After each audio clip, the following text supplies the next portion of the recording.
That works. Hello, everyone. Hot Welcome Twitch welcome to Live Breathe Live. and YouTube.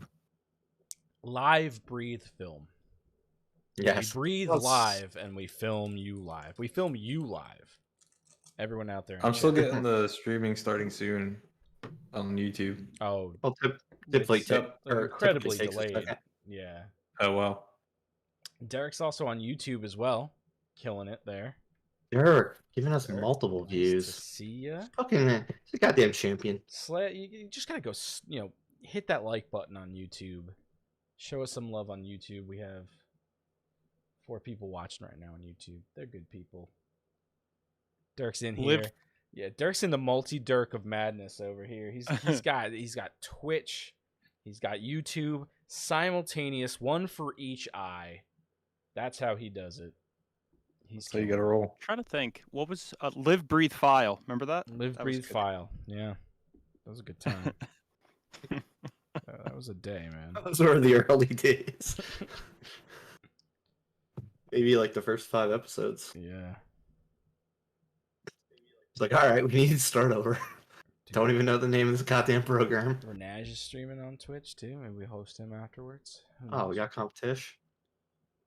Not really. We do 2 completely different things. Oh, it'd be nice if you would join us. He's probably saw Black Widow already. Probably. But is that a good thing? I don't know. Probably not. Probably not. Probably not. Probably not. So what's going on, everyone? Just hanging out. Life. Watch some Who's movies excited? in the Who's- movie theater. Wait, so that was your? These are your first 2 back, right? F9 Yeah, and Black Widow. Yeah, these are my first 2 back. These are the first 2 actually worth watching for me. When was the last time you went? I have no fucking idea. Because you didn't see Star Wars in theaters. Nah. Trying to think of what else you possibly would have saw. It's been Oh a my minute. God, yeah. It's been a That minute. is a long time. Knives Out. Probably Knives Out, yeah. Yeah, I was talking, Wow. I was That's talking crazy. to Freeberg, and he just saw The Purge in theaters. And it was the first time Yeah, since okay. like 2019. He couldn't remember the last one he saw. He's like, I guess That's it was what like, brought the Freeberg out. Was the Purge? oh yeah, Guy loves He's- Persian. he's a big Purge guy. Now, and Kathy likes all like the horror movies. Yeah, I had a real interesting interaction in Black Widow. The guy next to me, I thought he was talking through this whole movie, and I turned and I looked. I guess it was a family like that was sitting next to him, and he just turns right over me. He goes, "Is that annoying you too?" I said, "Yeah, dude." He goes, "Yeah, my wife won't let me say anything." I said, "That's the break sometimes, man." And he must have gotten really fed up because during one of the action scenes, I heard him turn and go, "You know, the movie's almost over. It'd be really great if you just stop talking and watch the fucking movie." He's like, "I don't even know why you come to the movies if you're going to talk Where- through the whole thing." Where'd you go? Cinemark? Cinemark, yeah. Which was actually one of the most... I don't think they sent anything back. I don't think these people were all particularly there. There's a whole family of people that just talked through the movie. The kids got up and crossed us 3 or 4 times. So annoying. And then they left before the end credits scene. I'm like, who the That fuck I'll are you still never people? understand. And the guy turned to me after. He goes, "Ah, man, I had to say something." He goes, "Those people need to get Disney Plus or something." I was like, "Yeah, they're prime candidates for that." But I guess they just want to come here and ruin our fucking day talking. Yeah. When we saw Black Widow, someone stayed throughout the entire credits, and then they left during the after credits scene. Like, what the fuck are you doing? Why are you walking down the stairs now? He's like, "Oh, I saw the key grip. Time to leave." There we go. That's what I was waiting for. Oh yeah, and you just see those special thanks at the end. Yeah, special thanks. Oh, they thank New Zealand. They thank Australia. My day is done. We're good here. Georgia. Once I see Shocker, that peach, I'm Georgia. out. Once I see that peach, I'm gone. Yeah, I'll never understand it. I'll honestly never understand it. Even if you don't think there's one, stay. It's not like Yeah. they're kicking you out. I mean, Endgame, I guess, was the only one that didn't have one. Or, I guess Incredible Hulk didn't have one either. They just had Tony Stark right before the credits. Was that right before think- the credits? I think it was right before the credits. I forgot because there was some moron screaming behind me. Yep. Idiot. Yeah, every other one has had at least one. I mean, Guardians too, at like 5. Yeah. Well, It's funny how they've conditioned us to like during the TV shows. I'm like always waiting for the credits to roll through just because I'm Yeah, but now I kinda don't know. curious. Like, are you going to give us one in the midway, all the way at the? Oh, yeah. Once like they throw on Falcon the Winter Soldier, I'm yeah. like, okay, I'm safe. There's nothing else. Yeah, Loki Yeah. really pissed me off this season doing that. Was there a single after credit scene other There than was just the one the mid-credit shit scene. today? Well, yeah, 2 mid credits. But Dude, like well, yeah, if you the count today, yeah, if you count today, but it wasn't really a mid it wasn't credits necessarily. I mean, it was a surprise, but Yeah, for that some people. incredibly yeah. disappointing. We'll get to that later. Yeah.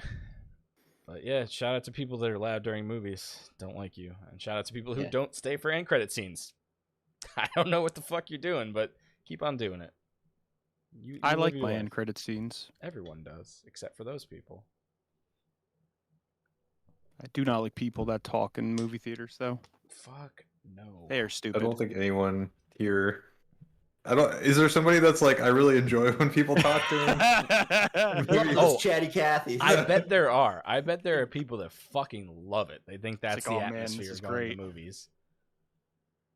Like, I just want to feel like I'm around people. Yeah. I go for the communal experience and listening to other people's conversations. I don't get it. Yeah, talking during movies and like people like going on their cell phone during a movie are like 2 pet peeves where like when it happens I'm like should just stay at home. Yeah. Yeah, fuck those. Can't be around other people. Don't go on a first date to the movies. Don't do it. I don't want to hear your first date conversations at the fucking movies. I don't care if it's a dine-in movie. Doesn't mean you can talk. It means you can open your mouth to eat and drink. And shut the fuck up when the movie's on. If you're a loud eater, I mean, that's don't go to movies. why we need an Alamo Draft House closer to us. They're strict.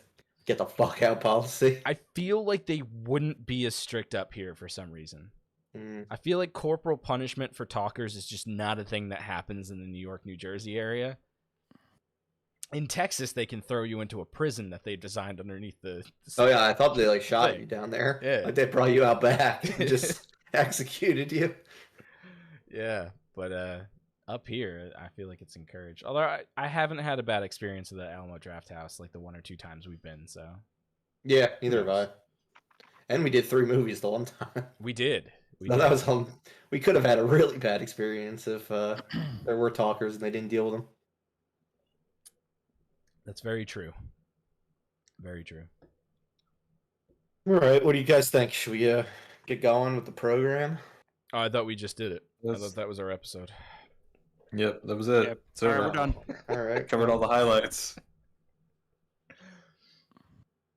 Shouldn't have taken out that one. I can't hear anything in the other one. All right, yeah, let's do it.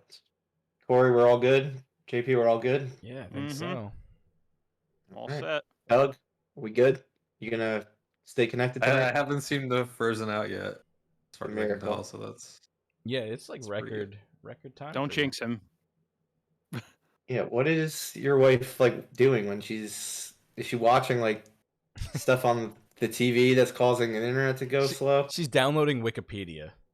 She's There's actually downloading the a whole disc- website.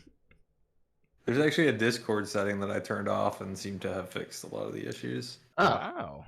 well, that's Okay. good. Yeah. There we go. Learning technology. We'll see. I'll just get the Yep. technical difficulties overlay ready. Just in case. Okay, I got it chalked up for you. No worries. Get that ready. Yeah, No it's pressure. okay. I mean, makes All sense. right, let's fucking go. Welcome to Live Breathe Film, episode 47. You're here with Corey, Doug, JP, and Murph. Thanks as always for joining us. Today we'll be discussing our favorite movie scores and soundtracks, so stay tuned for that. But before we get to it, let's run through some news, and we're going to share our thoughts on a bunch of things we watched recently. The Tomorrow War, that's the Chris Pratt Amazon Prime movie that's been apparently streamed by a ton of people, according to Amazon. The Forever Purge, the latest installment in that ridiculous series. Fear Street Part 2, 1978. So we talked about Part 1 last week, and 3 of us have watched Part 2, so we'll share our thoughts there. Black Widow, as promised. We've all seen that one, and we're really excited to talk about the first MCU movie. 2 years now, which is crazy. And then the series finale of Loki that aired today, and we will share our spoiler-filled thoughts, but we will let you know before we get to it. So if you haven't watched it, you don't have anything to worry about. But let's get right into our. So, Nations came yesterday. I don't know if you guys all saw, but there was a bunch of shows we watch that was nominated quite a bit of times. Did you guys get a chance to take a peek at those yet? I saw Ted Lasso got quite a bit of nominations. Yeah, most nominations ever for a freshman comedy. Coming back Yeah, this so- month. Yeah, it comes back next Friday. But like the entire cast was essentially nominated for that show. I think 4 supporting actors were nominated in the one category, and then like 2 supporting actresses and Jason Sudeikis as well. Everyone well deserved. Yeah, the entire what is his group of buddies? Shit, I forgot. What's their nickname? I don't remember either. But that entire group all got nominated, Something which was with nice dogs? to see. Yeah, Diamond Dogs. Diamond Dogs, yeah. Yeah, all the Diamond Dogs got nominated. So that was really cool to see. And nominations were super weird this year just because there was a lack of television overall. So like the shows that did get nominated for a lot of shit. What else do we have? Well, The Boys and Cobra Kai, neither of them got any acting nominations, but both of them got into the field of best drama and best comedy, respectively. So that was super cool. So those were 2 of our favorite shows of this past year. Perry Mason had a couple acting nominations. We recapped almost every episode of that last year. I forgot But about that Matthew, show. yeah, Matthew Reese and John Lithgow both got nominated. Nice. SNL had, I don't know, 5 nominations for acting. Keenan, a double nominee. He got nominated for his first for the first season of his sitcom. Bo and Yang was the first featured player, or the one, yeah, featured player. The ones that aren't in much of the stuff. They're like not the main cast, but like those extra guys. First one ever to get nominated. And then like the usual, Kate McKinnon, Cecily Strong, and Adie Bryant. Doug, you think all of them are gonna leave based on like all of them getting nominations and the way the season ended and stuff like that? Maybe not all, but most Yeah. will probably leave. I mean, obviously, I can see Bowen, a couple. Bowen Yang's not going to leave. He's going to get upgraded. But the rest of them, Yeah, I seems think that Kate way. McKinnon's probably gone, and I could see Keenan Yeah. now that he's got his own show. Yeah, Decent exactly. amount. It just seems like the Probably 3. a lot to try to do both. Mm-hmm. And the 3 girls, like, all seem super close. So it seems like they might all go out at once. Lovecraft Country, one we also discussed a lot last year, was canceled this past week and then got nominated for about 14 Emmys. It got canceled. Yeah, and got Yeah. So stupid. HBO waited until all the votes came in, drama category, limited series, and it got a lot of nominations. I think it got nominated for 4 acting awards. I think 1 per category. So Jonathan Majors, Journey Smollett, Michael Kenneth Williams, and the one who played the aunt, Hippolyta. I think her name was. No, was it Hippolyta? Yeah, Or it was was that- Hippolyta. Sounds Yeah. right, yeah. So yeah, it was pretty interesting to see the amount that came in at versus the fact that it just got canceled. Do you think Mandalore- it gets that many? Do you think it gets that many nominations in a year where more TV came out? Nah, Probably probably not. not. Yeah, I mean it's probably That's kind of, you could say that about a lot of these, I mean, Probably all of them, Yeah, except you, for you SNL. have a year. SNL's the difference because, Yeah. well, even SNL might not have gotten as many acting. It probably wouldn't have. just in terms of Yeah, like it's, it being canceled. It probably overachieved in nominations. Yeah, I don't know if and I HBO's doubt it. kicking their I own doubt it butt really about wins exactly. I didn't wins much or anything like that. Mando got a bunch. Carl Weathers? Yeah, Yes. Carl Weathers, and who's the Don other? Cheadle. Oh, well, yes, Don Cheadle got nominated for his 3 minutes of screen time for The Falcon and the Winter Soldier. I was like, he was definitely not in that Mando. was Not probably the Mando. most ridiculous nomination of anything. That's absurd. Mm-hmm. How many nominations did Witcher get? I don't know. Wait, Doug. that came out I this don't year? know about The Witcher. No, I thought it did. No, I'm not a No. Witcher guy. no, that came it was out. a joke anyway. That Okay. movie, that show's not going to get any nominations. Was Best he even Henry eligible? Cavill. No, definitely not. That show came out like almost 2 years ago. I don't know. Time has no meaning for that COVID period. I don't know This is true. what happened. And for Mando, Timothy Olyphant got nominated too. I knew there was Hey. 2 acting ones. That's dubious. Yeah, but I mean, it's for a guest actor, so it's not like Okay. anything crazy. All right. Basically, like, you know how to be a cowboy. Do that again. Do that Just thing where be, you make that be face. yourself. Do your thing. But yeah, Got a the lot big, of like sheriff stuff. Deputy, um, do your thing. Queen's Gambit that got a bunch in the limited category. I think maybe 3 of us watched that one. Yeah. But yeah, Anya was Taylor solid. Joy, she got her nomination. WandaVision got a ton of nominations, like 24 Wow. nominations. Yeah, it absolutely killed it. It's really funny when you look at that versus Falcon and the Winter Soldier. Got 5. So massive difference. Well, WandaVision took more risks. in Yeah, terms and it of was in its it, style. and it was in a different category too. Yeah. Like the limited, should technically be easier than the dramatic category to get nominations. Right. This was the one where Winter Soldier, they entered themselves as something different, assuming that As they're a not yeah, just a one. yeah, exactly. They Gotcha. entered as a drama versus WandaVision, who went limited. Gotcha. But it was great to see Elizabeth Olsen, Paul Bettany. I mean, those two. Yeah, I mean, if anyone else got nominated for acting in that show, it's fucking crime.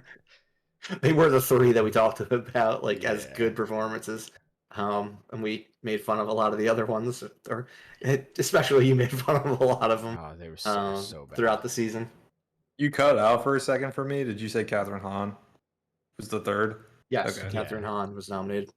Okay. Yeah, those are the 3 that make that makes sense. Rumor that they're using her more coming soon in the Marvel universe as well. I heard Nice. Feige Yeah, I saw made a that too. comment. It's good. Boner didn't get nominated, unfortunately. Fucking boycott, destroy it, burn it down, Boycott burn the it to Academy. fucking ground, burn it to the ground. It needs to go. Fucking Boner, dude. But yeah, other than those ones that we all watch, the other 2 shows that really got a ton of nominations were Handmaid's Tale, which Doug and I both quit on the previous season. Pretty It had morbid. like fucking 7 acting nominations, something ridiculous. And The Queen, which I don't believe any of us has watched ever. No, Is that no, my is wife that watches it. like it's multiple seasons, right? Yeah, Correct. Yeah, my wife watches that as well. yeah, I've like seen bits and spans pieces. like her entire reign so far. They get like different actors to replace them every 2 seasons. It's a cool concept, but Yeah. I've never seen it. I'm not interested in royal family, so No, we fought a war not to have to be interested in them anymore. exactly. We got away from that oppression and nonsense.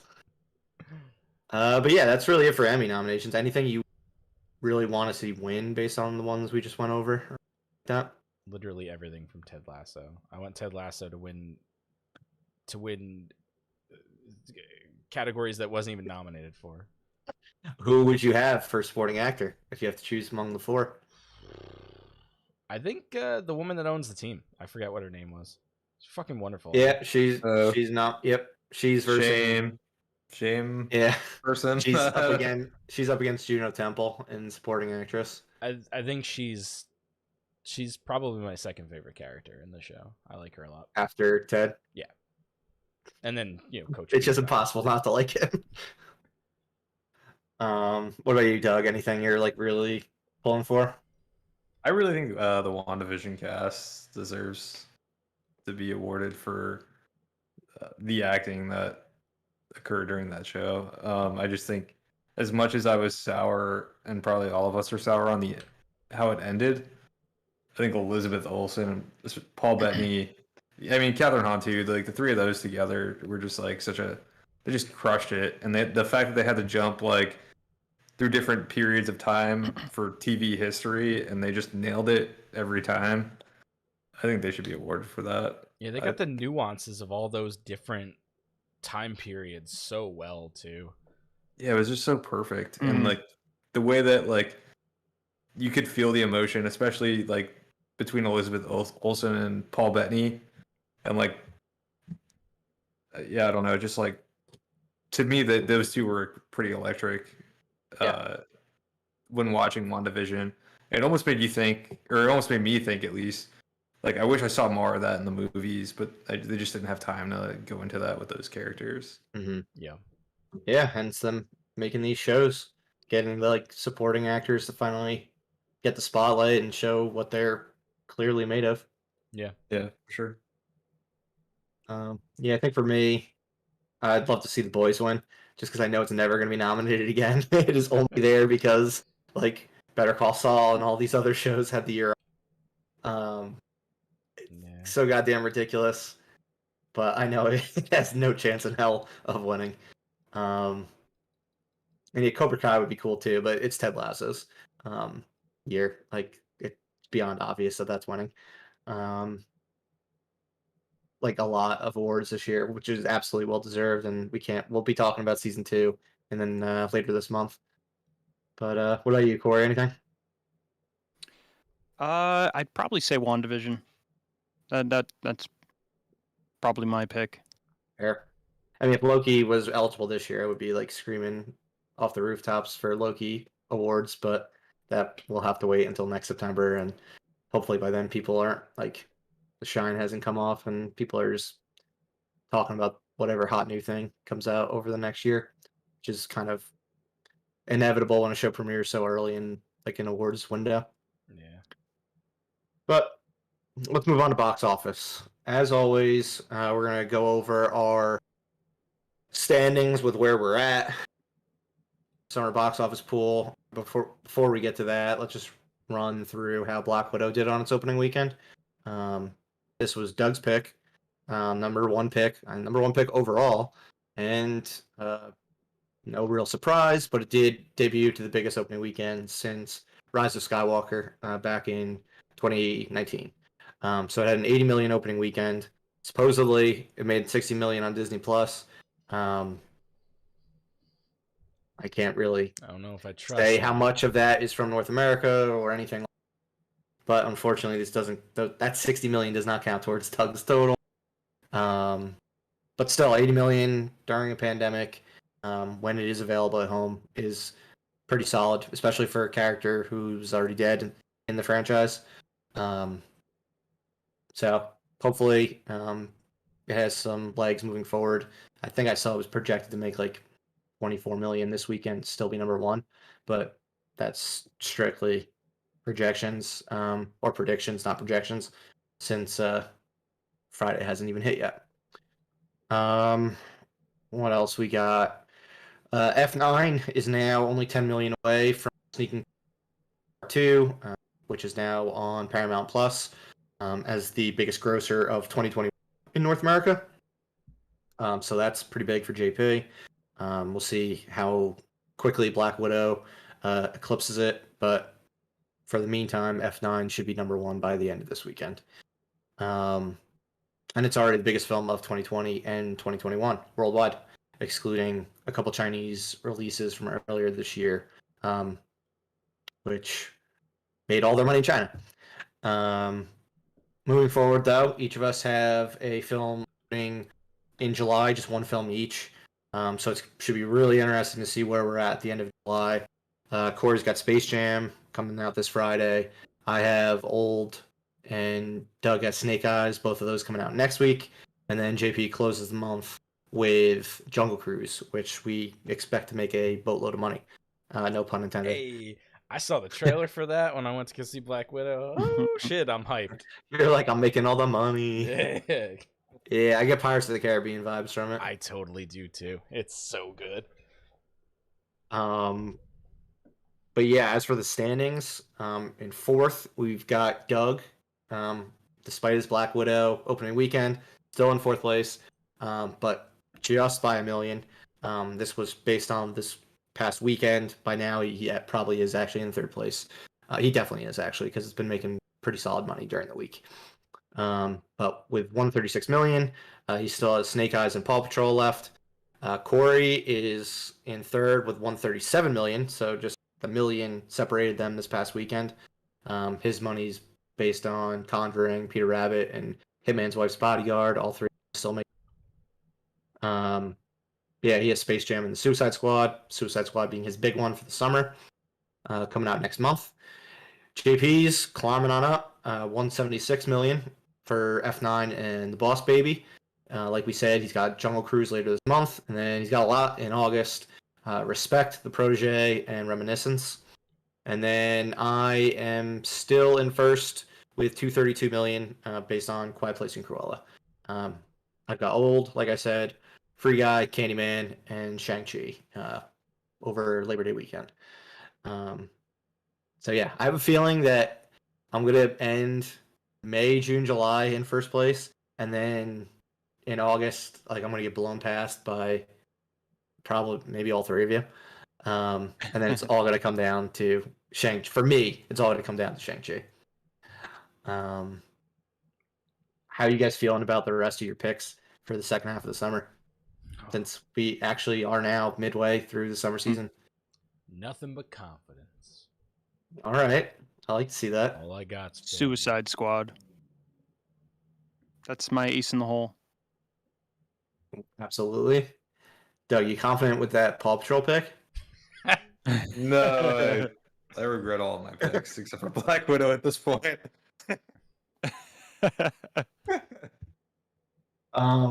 I'm hearing who like you guys have left. I'm in fourth, possibly in third at this point. I'm hearing who you guys have left. I'm like, there's no way in hell. Like, I need Black Widow to just like fucking become the biggest movie of all time. Yeah, I mean, you're gonna get definitely another 100 million from Black Widow.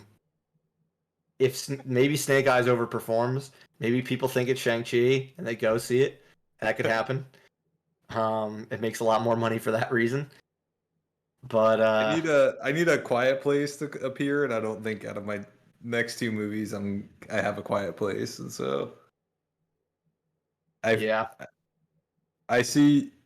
If I had to predict it, to me it's unless Suicide Squad does way better than I'm expecting, which is definitely possible. But I think it's going to be a race between JP and Murph. But I could be way off on.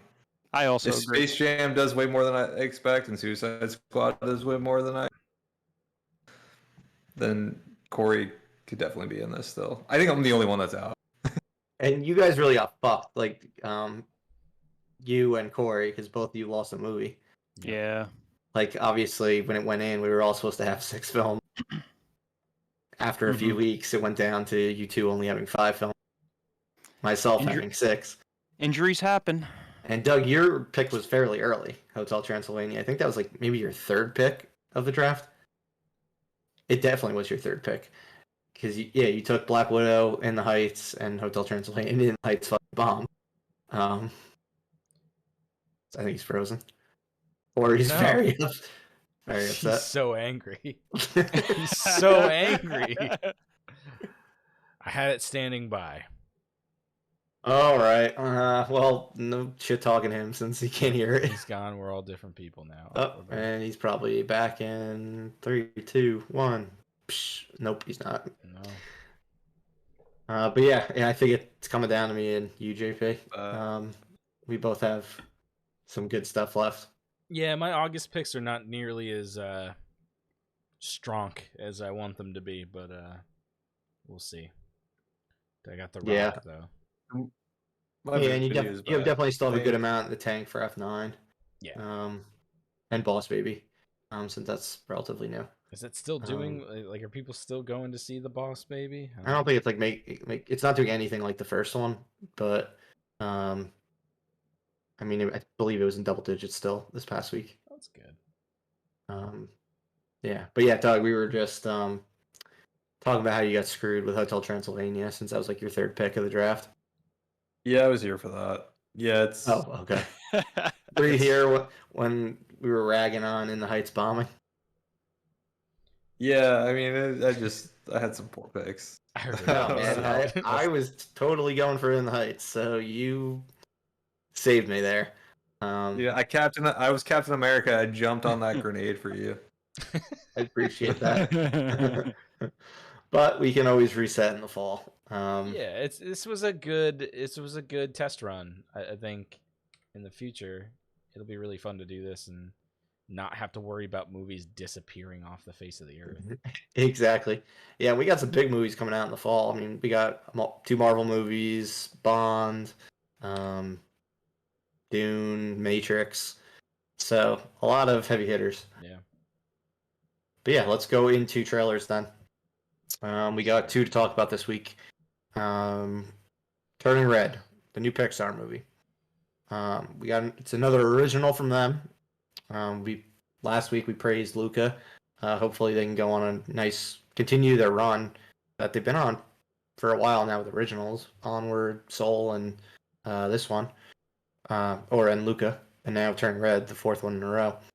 But did anyone get a chance to see this one? Which oddly enough takes place in like 2002 for some reason. That's Not really sure why, but that's why it has Backstreet Boys in the trailer. Mm.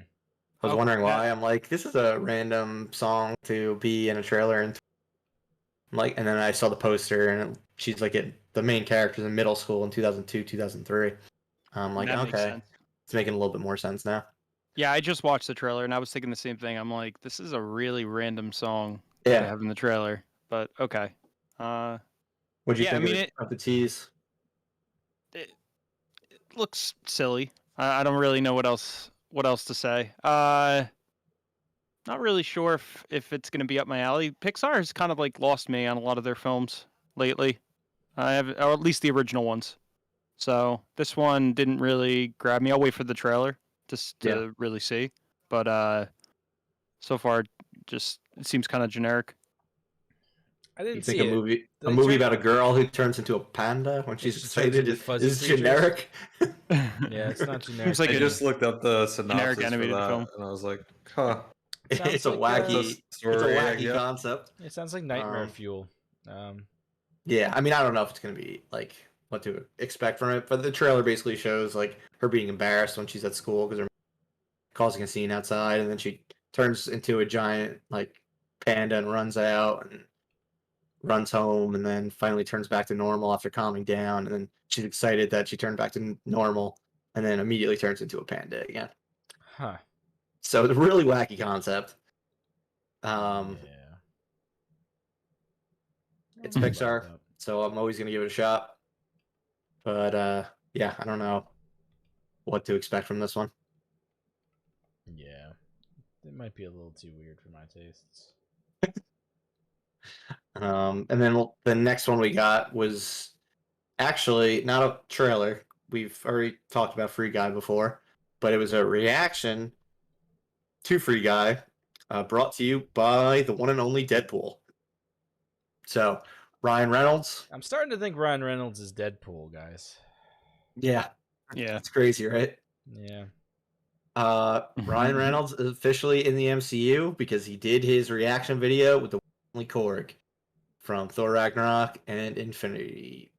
In-game. Yeah, Endgame. So yeah, they shared the couch. They were in Deadpool's apartment, and they kind of tore the Free Guy trailer a new asshole. Despite the fact that it's Ryan Reynolds' new movie. The dude loves self-deprecation. No one can ever say that's not true. What'd you guys think? Did you think it was funny? I mean, it was obviously PG-13-ish because it's censored out the cursing.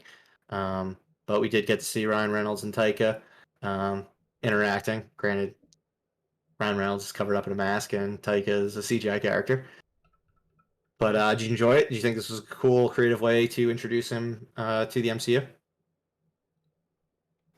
I definitely think so. Yeah, it's I know there was one thing that you said, Murph, where it would have been cool if we saw it in theaters. But just the way that they did this was definitely really clever.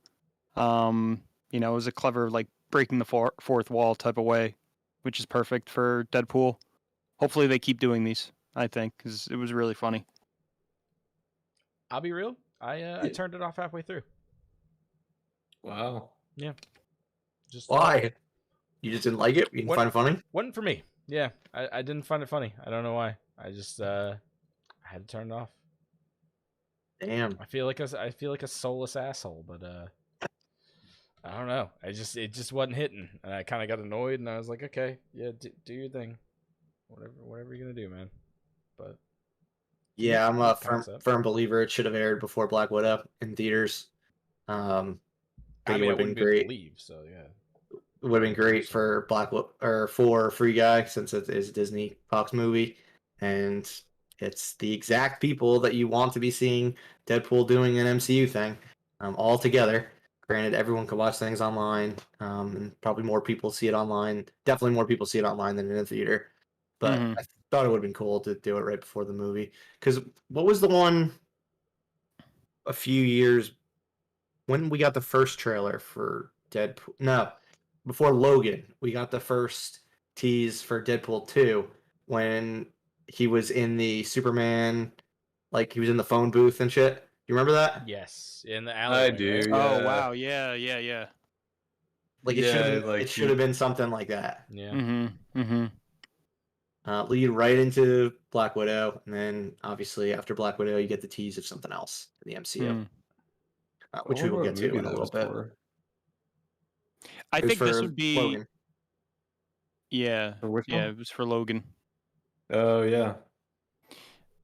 I think going forward, Just, it would be funny if various MCU characters, like other MCU characters other than Korg, like on the couch and they're just like roasting something, like roasting a MCU movie. I don't know, like something relevant for this situation, and it's just Deadpool and like another character. Him and Thor would be hilarious. Like just Chris Hemsworth.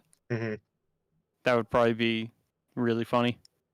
Yeah, him, Tom Holland, whoever. Mm-hmm. Like, it's gonna be a blast when he's like actually with everyone. I can't wait for Yeah. that. But Yeah, I like how they're who slowly knows when like that will actually be? implementing. I mean, Yeah. the way he jokes in the trailer, it's gonna be like 2030 before I'm actually doing something. Yeah. I mean, at this rate, it might honestly be. Yeah, We'll I mean, see they how have immortal Ryan Reynolds is. exactly. I mean, he doesn't look that much different than he did in Van Wilder, and that was No. 20 years ago at this point. I mean, let's be real. Like the amount of makeup they put on him for Deadpool 2 is pathetically low because he just looks like Ryan Reynolds with wrinkles all over his face Yeah, so I mean, he could actually play this character like forever. yeah, and it not be an issue. Mm-hmm. And it's not like it's All him in a right. suit jumping around. But yeah, that's really it then on the news side of things. Not too many trailers or announcements or release dates came out this week, but we do have a lot of movies to talk about and the series finale of Loki. So let's get right into that. The Tomorrow War, first one. This came out a week ago on Prime Video. Supposed to be out in theaters last December for Paramount, but during their like fire sale of all original content, they offloaded it to Amazon, and yeah, the 4th of July fireworks for this movie was on your television screen rather than in theaters. So for those who aren't aware of what this is, basically takes place in close to present day, 2022. People from the future come down, broadcast around the world that in 28 years, 2050, aliens are destroying all of humanity, and we need to send people back from. Well, we don't have to, but will you send people from your time to ours to help us like stave off this extinction? They have the technology, obviously, to do that. Chris Pratt is drafted. he goes, and that's your movie. Doug and I both watched this one. Doug, were you? I don't think either of us were really excited for it. We were like interested. I mean, you're a time travel nut, so like I feel like you had no choice but to watch it. But Yeah. how would you say it was based on both your expectations and your love of time travel movies? So I think my expectations helped this movie a lot because my expectations were so low that it was like a pretty easy hurdle for this movie to get over, and so it did. I mean, the time travel I think is handled pretty poorly. Like none of the time travel. I mean, time travel like doesn't usually make sense, Exactly. but like this one didn't even like bother trying to make it make sense. They were just kind of like, yeah, like we need to take people from the past so that they could help the future, but then the past doesn't seem to. It seems like it's a different timeline. I didn't really understand how that all works. Or if you take somebody from the past to fight a war in the future, like how that. And I don't want to get into spoilers, but it was a We can little get into like confusing. minor spoilers. Like we could talk about the fact that anyone who is somebody who dies before 2050, like before the invasion happens, so I guess they don't run into one another, and then like into your own self in the future, and then anyone that comes back in time is like young. I guess the equivalent of like a Zoomer in 2050. Like they're the only ones that come back because they wouldn't be alive in 2022. Um, so like there's that aspect of things. So like Chris Pratt finds out like he's gonna be dead in 7 years. And he was already like an army vet and like wants to do something like huge with his life. So like despite the fact that he has a family and everything, he's like, all right, I gotta go, blah blah blah. I feel like that was safe to discuss. I'm not gonna talk about like the Yeah, that was uh, fine. big I think when you reveal in get Act to Two. when you start talking about the end, though, Yeah. I don't know that any of that makes any sense ultimately. Yeah, I heard it was originally gonna have a much bleaker ending, but then they decided to change it. So I feel like most of Like Act Three was like tacked on. Act 3 felt very tacked on.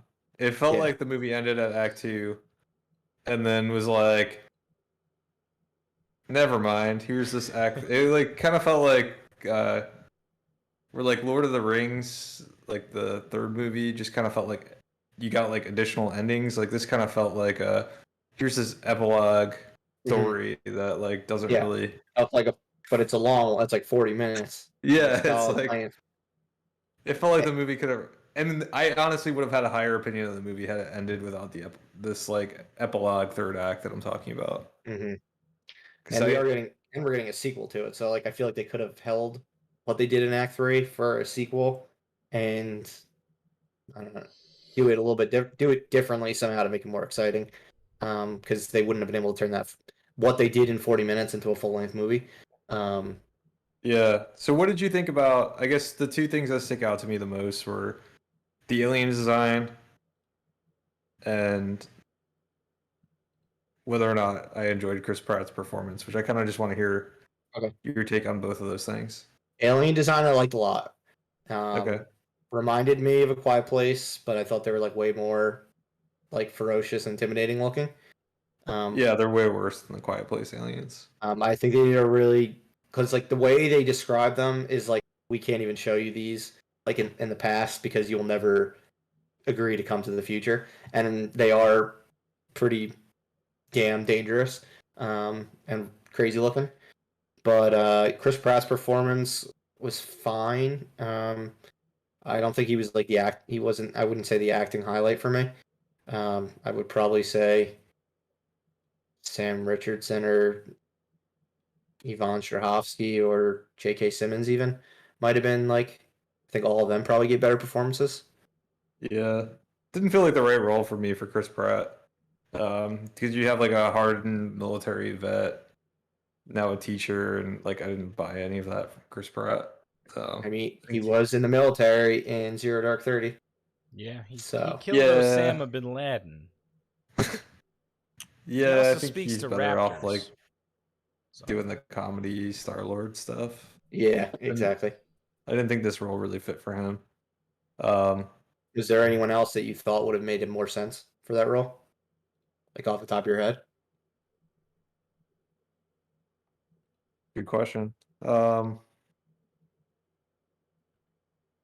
would any of the other Chris's work? Would Chris Pine work better? Or Chris Evans, Chris Hemsworth? Does Chris I would take Pine any of the ever work Chris's. better? Any of the Really? Chris's over Any Chris of the Pratt? Chris's, even Chris Pine. I love Chris Pine. Chris Chris Pine is Chris Pine has about as much charisma as a pine tree. I feel like He's that like- works though for like a guy that like has seen some shit. I liked him as the captain of the Enterprise. No. Hmm. No. Do go Okay. on though. What about Christopher Mintz-Plasse? That's a Throw him Chris. in there. Haven't seen him in a long time. A lot of charisma. Yeah, I don't think McLovin would have made it. Yeah, we were talking about like Chris Hemsworth or Chris Evans. It's like the Chris's that I think we were talking about. I'm just being an asshole. Yeah. I mean, Evans is awesome. I'm sure Evans would have killed it. And Hemsworth can be a badass when he needs to be. If like Hemsworth, I would take either of the Chris's over what we got. Alien wise, though, I thought the aliens were almost like too unstoppable, which worked, I guess, for the movie. But it was like there's no like you don't stand a chance because they're just like can do everything. Like forget about any obstacle you could imagine that could get in the way of these things, and these things have a way to like get to you.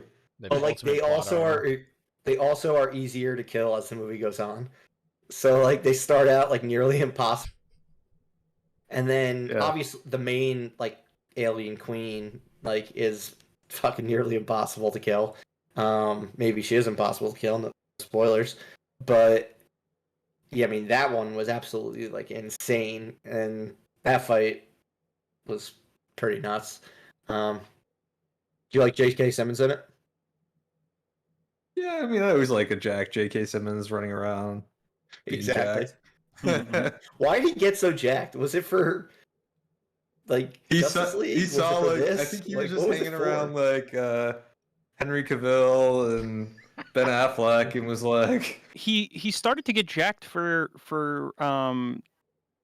Batman, and Yeah, but you know, why? Yeah, why is I Commissioner don't know. Gordon a fucking beefcake? I don't he was just know. hanging but around. I remember he was like in the gym, like getting He's like, "Oh, absolutely Batman." jacked. He never took off his shirt in the movie. Oh, I know. Batman. I They know. never I even need like you.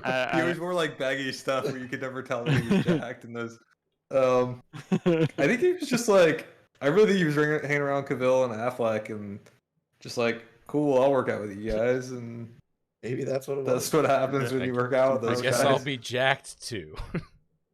But yeah, it was ultimately better than my expectations were low. The first half an hour, I was kind of like, I turned it off. Like I was like, I'll finish it tomorrow. Like it didn't really engage me that much up to that point.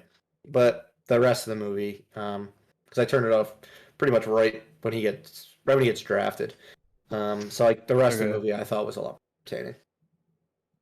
I thought the best part of the movie was when they first arrive to the future. Yes, exactly. Because I thought that's when That's like what- the aliens were at their best. That's where like Like they were the most intense scenes were when they first Yeah. arrived. aside from our comic relief, who like Sam Richardson's character, or where he- Chloe from 24. yeah, I thought he was gonna annoy me because from the trailers it seemed like really tense moment. Oh, here's this guy like mouthing off and saying something funny to break the tension, and like it wasn't as bad as I expected it to be. I expected it to like not fit, and it worked for me. He was bought basically his character from Veep, just like a little less. I don't know. I don't know how to describe him on. Yeah, over the top, nice on Veep. But yeah, are you gonna watch the sequel, Doug? Yeah, of course I'm gonna watch the sequel. I need to figure out like how, based on the way it ended, like why is there a sequel? Like what happened? Mm-hmm. Like why are we where are Like, we at? After they uploaded the virus in space, why would they make a sequel? Like that's what we need to know. Oh wait, so Yeah, Independence Day? Yeah, I'm this just sounds messing like with you. Independence Day to me. I'm just messing with you. That didn't happen. Oh. Mhm. Or did it? Maybe it did. Yeah, I'm intrigued, and I enjoyed I enjoyed it. Like I didn't regret the time spent watching it.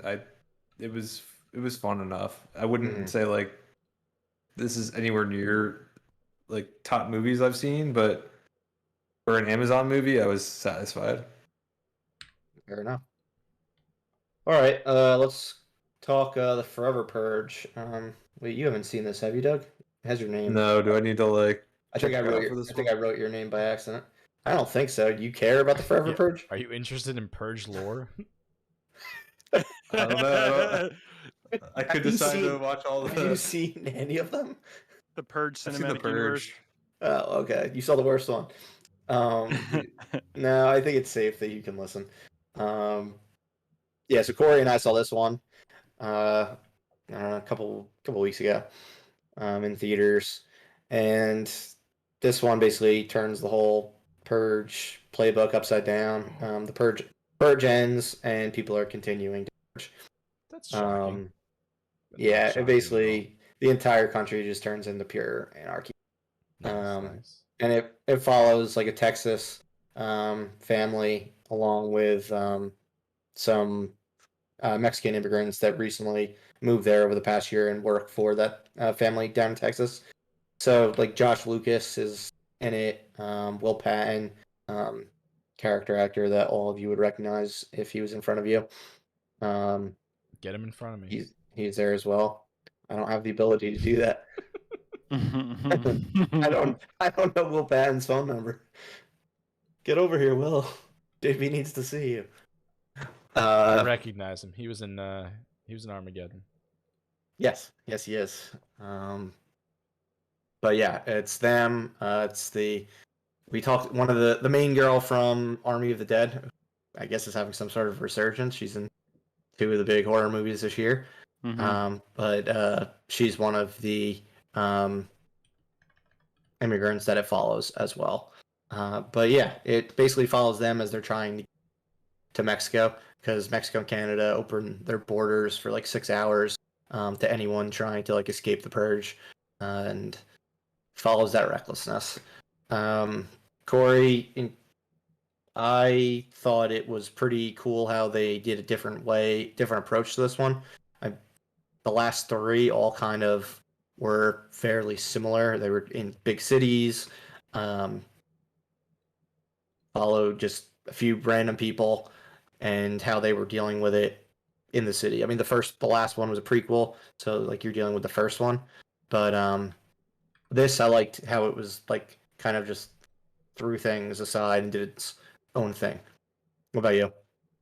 Yeah, no, I really enjoyed kind of how they subverted the formula a bit. It just the characters that they introduced and just the way that they did things kind of freshened up the whole formula for me. I mean, they're all fun action movies, at least the most recent ones. But in terms of just the formula, what they did was definitely refreshing. I probably would put it up there with like top 2 or top 3 out of the series. One thing I really liked was that I liked the characters probably the most in this than any of the other ones. I thought they were pretty well written. They were interesting. Yeah. Yeah. I mean, I was very surprised with the movie as a whole. I thought it was a cool detour, kind of Yeah. like a new chapter for the series, which is crazy. I never would have thought that these movies would still be going on, and if they were, And they Jason wouldn't be. Blum wants to make a few more, he said. He Yeah, just needs the writer to continue to churn them out. yeah. I mean, I'm definitely on board. I was skeptical, but I like the narrative that I guess they pivoted towards in this one. It's interesting. Yeah, Yeah. I have like no complaints. Yeah, I Really at thought it all. was basically like right up there with Purge Anarchy and the Purge election year. Mm-hmm. Definitely thought it was better. A lot better than the first one. Everyone was better than the first one. Yeah. That one just wasn't a good movie. Good Yeah. concept, but not a good execution. And then I thought it was better than the first Purge, aka the last one that came out, the prequel. Hmm.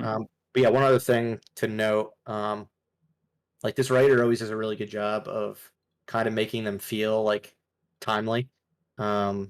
Even Yes. before like I said to you right after this movie, I'm like, he Hmm. wrote like a big part of the movie is that like dealing with like the fact that people are starting this like forever purge based on like social media and like dark web type of discussions and things like that.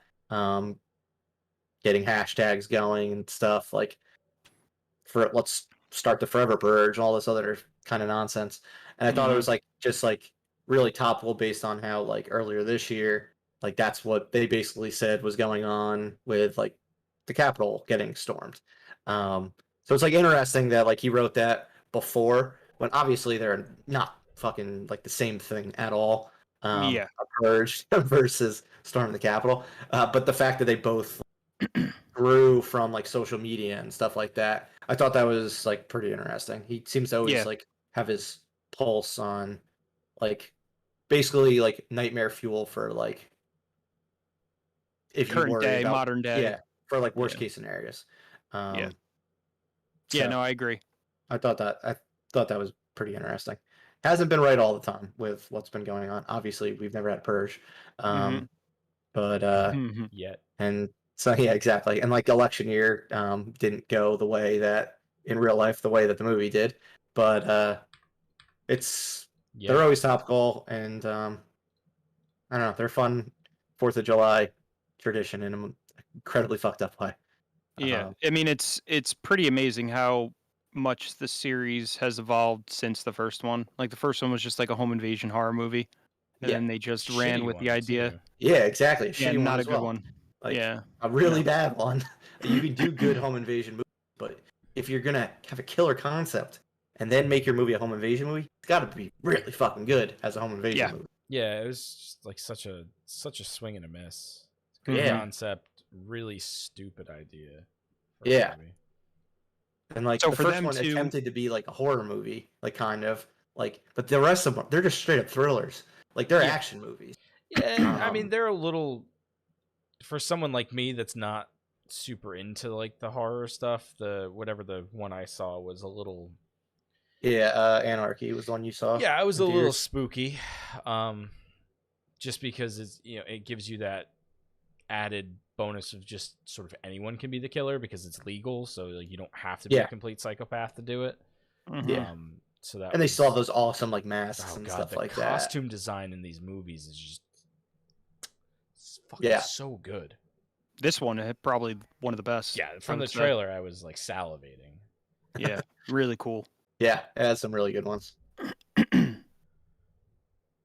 But yeah, interesting franchise. Probably going to continue based on the money it's made so far. Still So making money. yeah, This we'll is pretty crazy. we'll see People the like them. forever ever after purge in a few years. Oh my god, It please. might be. It actually might be. All right, let's get into a like real horror movie, a real slasher. We'll talk about Fear Street Part 2, 1978. So last week we covered 1994. This week we're going all the way back to 78. I believe, yes, of the three of us that have watched the first two, we've got some dissenting opinions. Myself and Doug both enjoyed the latest one more than the first one, and Corey liked the original part one more than part two. Um, I believe Corey and myself liked both of them, but Doug wasn't really a fan of the first. Thought about dumping out of them, and actually ended up enjoying the second one. Yep. Doug, why did you like part two more than part one? I was trying to think about like why the reason is that I didn't like part one. So I'm not a huge Scream fan. And I wonder if it's just 90s horror movies don't really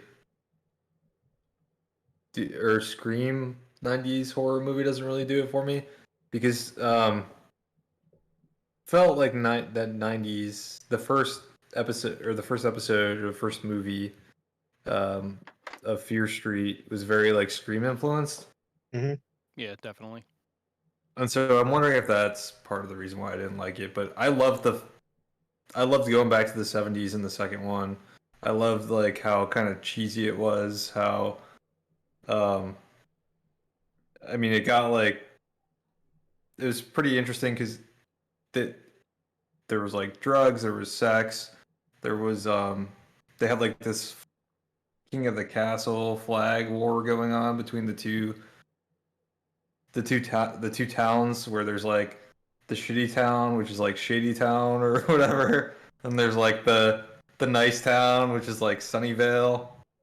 Yeah. And so I thought it was like fun that like they each donned colors from like what town they were from. So like red and blue were the two different colors that they wore depending on the town, and that they played this like capture the flag game. And then at the same time there was this murder on the loose that was just fucking killing everybody. It was like likable nerdy character, he's dead. Like I know. They didn't give a fuck. yeah, it like didn't Not matter if like at they were all. likable, if they were like dicks. Everyone was dying.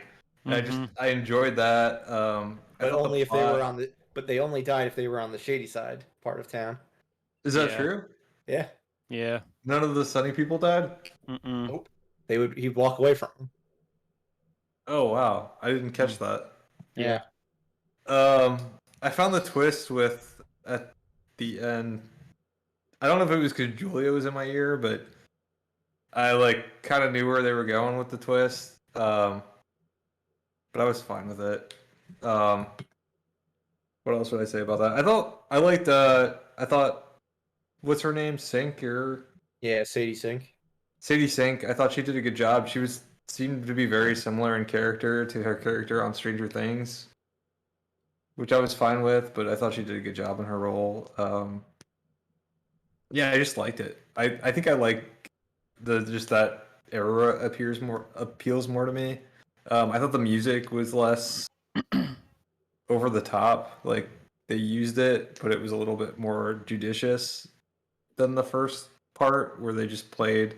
Yeah, I have fucking to 90s imagine. music. I the have to entire time. imagine 70s music is more expensive than 90s music. That's a good to point. purchase. Yeah. Yeah, Like the hits of the 70s are more than the hits of the early. Licensing. I felt Yeah. like it. Like It they felt like it didn't- made more sense. Like it felt like it wasn't like I enjoyed it. I enjoyed the use of it, and I wasn't like, oh wow, this play feels like they're playing like a playlist over this. Oh, what movie was Episode. like that this year?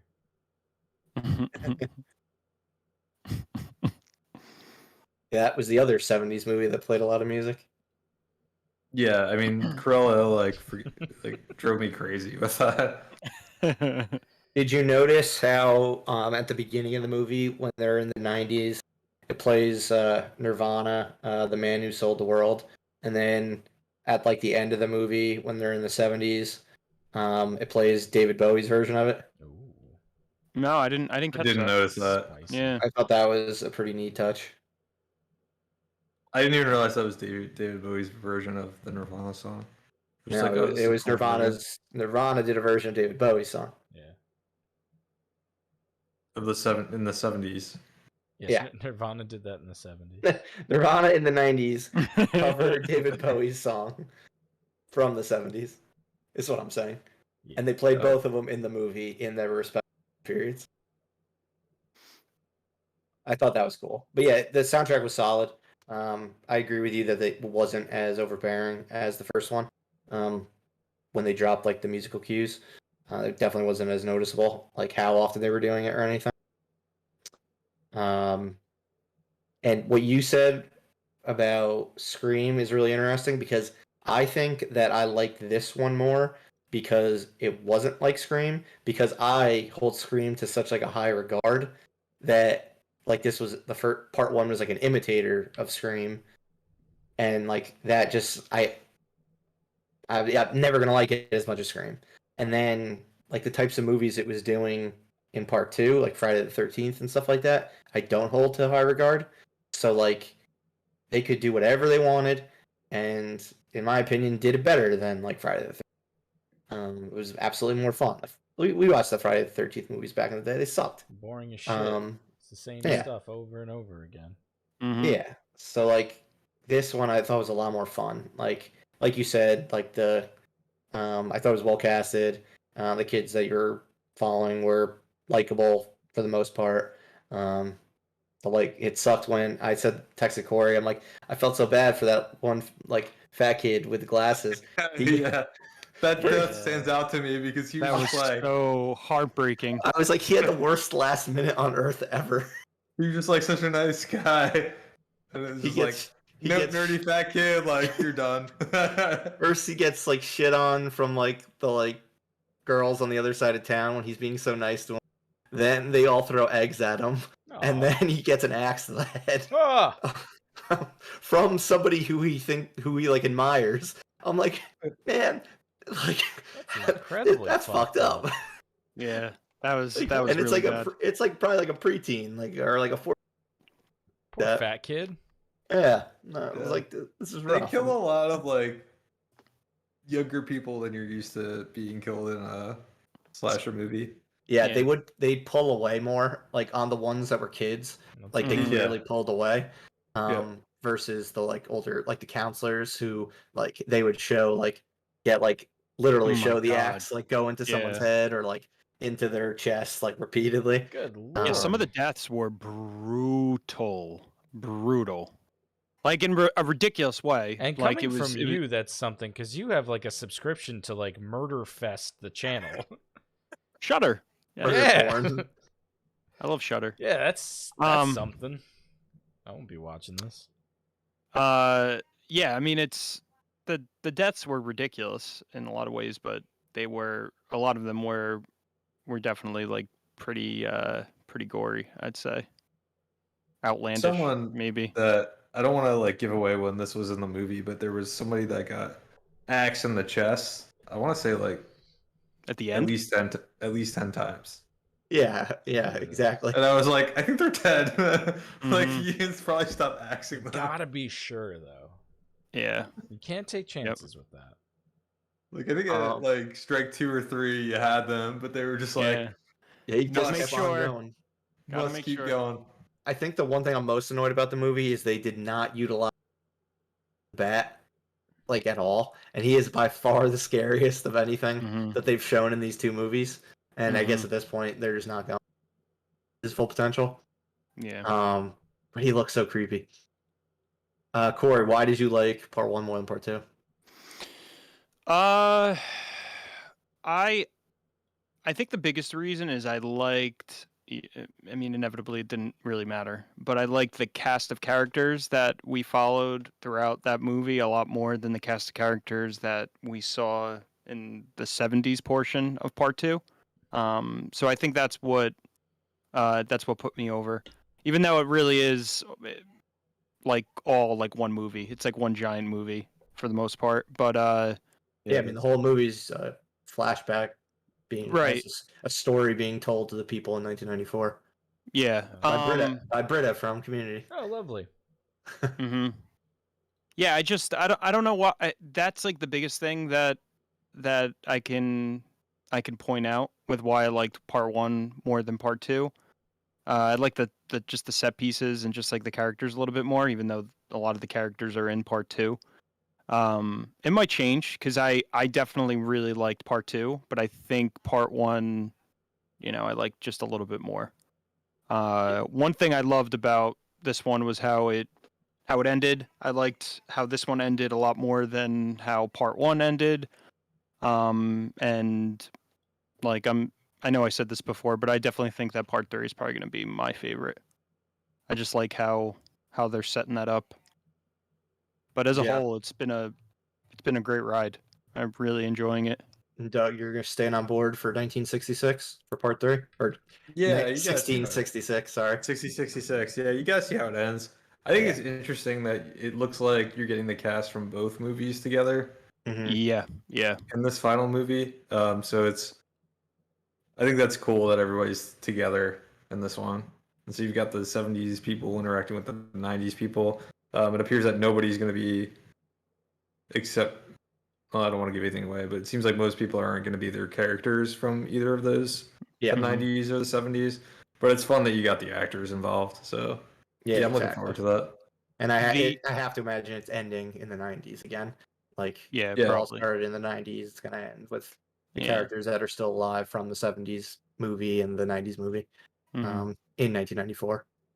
The one thing I was thinking about after watching the 70s one is like they show this character in the 90s with all the clocks and locks and everything. Yeah, she's like Mhm. Doc Brown. But Yeah. well, it did remind me of Doc Brown. But like I was waiting for that to like something to happen to justify all of that, and it didn't. And so I don't know if like in the 1600s that's like in the third part it's gonna happen, or if they just it's not gonna happen at all. But I kind of wanted to see the why she's doing that, like see something happen. Yeah. If that makes sense. No, that makes sense. Did they drop a trailer to part 3 this week like Yeah. they did for part Today. 2? This Oh, It morning. they was did. yeah, it was right after the end of part 2. There was a trailer. Well, they also had released. that, but then They released a last, standalone It trailer. was like another trailer. Okay. Yeah, today. yeah, that's what Today they did last did. week for part 2. Mhm. It was like a longer look at it. Yeah. Okay, I didn't see that one. I'll have to check that out later.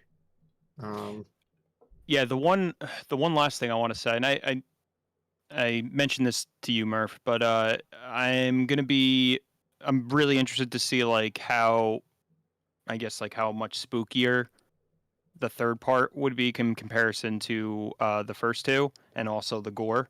Mhm. Seems like the second one is definitely going to be the goriest, but just because it's in a different, more supernatural, like probably the most supernatural one part I think out of all three because of the time period. I think it's going to be interesting, like how they're gonna like weave in like more like the psychological horror Yeah. piece. Yeah, it'll definitely be a different type of horror movie. So we're not going to Cool. have any licensed music, I'm sure, for that part. Well, maybe It's going to be a lot most of it. instrumental stuff from Margot Petrami. And the composer of these 3 movies, are the composer of the Scream movies. Mm. So another reason why one feels so much like Scream. Hmm. All right, let's get into the Marvel portion of the evening. We're going to talk about Black Widow and then Loki episode 6. So if you have not watched either of these at this point, steer clear. We are going to talk spoilers. We're going to talk end credit scenes of Black Widow, everything like that. We are going to cover everything with Loki. If you have seen Black Widow, but you haven't seen Loki, you can safe to stick around now. We're not going to talk Loki at all through our Black Widow discussion, and we will give you a second to run away once we get to Loki finale after Black Widow. But yeah, we're time tagging these things, right? So you could if you've seen or you haven't seen Black Widow. I don't do it for like sub portions of the program, Oh. just for multiple people watched. All right. Well, maybe if someone cares enough to time tag it, they can go ahead and time tag it for Yeah. us so that you can skip the spoilers. All right. Otherwise, just click and cover your ears and try to get to the right spot. Good luck. No, I do time tag like the feature presentation. So like if you haven't seen these two, you know to go to the feature presentation, and if you haven't watched Loki, you can go right to the feature presentation. Like that's not a problem. Well, not on YouTube. Sorry guys, because we're streaming it live, and I don't know. Why are we talking about this right now? Let's just get into Black Widow. But yeah, all 4 of us have seen it. JP, Corey, and myself all saw it in theaters, the way it was meant to be seen. And Doug watched it at home. Doug didn't What? even support his movie. I'm helping to like. I'm hoping I have legs because I'm gonna go later on and like get people to go continue to support the movie. There you go. You're getting the troops ready to all go out Yeah. and see it. Rally. Getting everyone with the red wigs. we're Perfect gonna person go to do out, it. it's gonna Somebody be- who didn't even bother to see. Whatever, that's fine. The spoils will go to JP or myself then because of you. I'm fine with But it. yeah, first MCU movie in 2 years since Spider-Man: Far From Home. like we said, this one is a prequel, so Black Widow already dead. As far as the MCU goes, Still but in dead. this, it takes place pretty much right after Captain America: Civil War. So yeah, I don't know. Let's get right into it. This movie should have came out a few years ago. Probably. Why did they put it out now? I don't even know.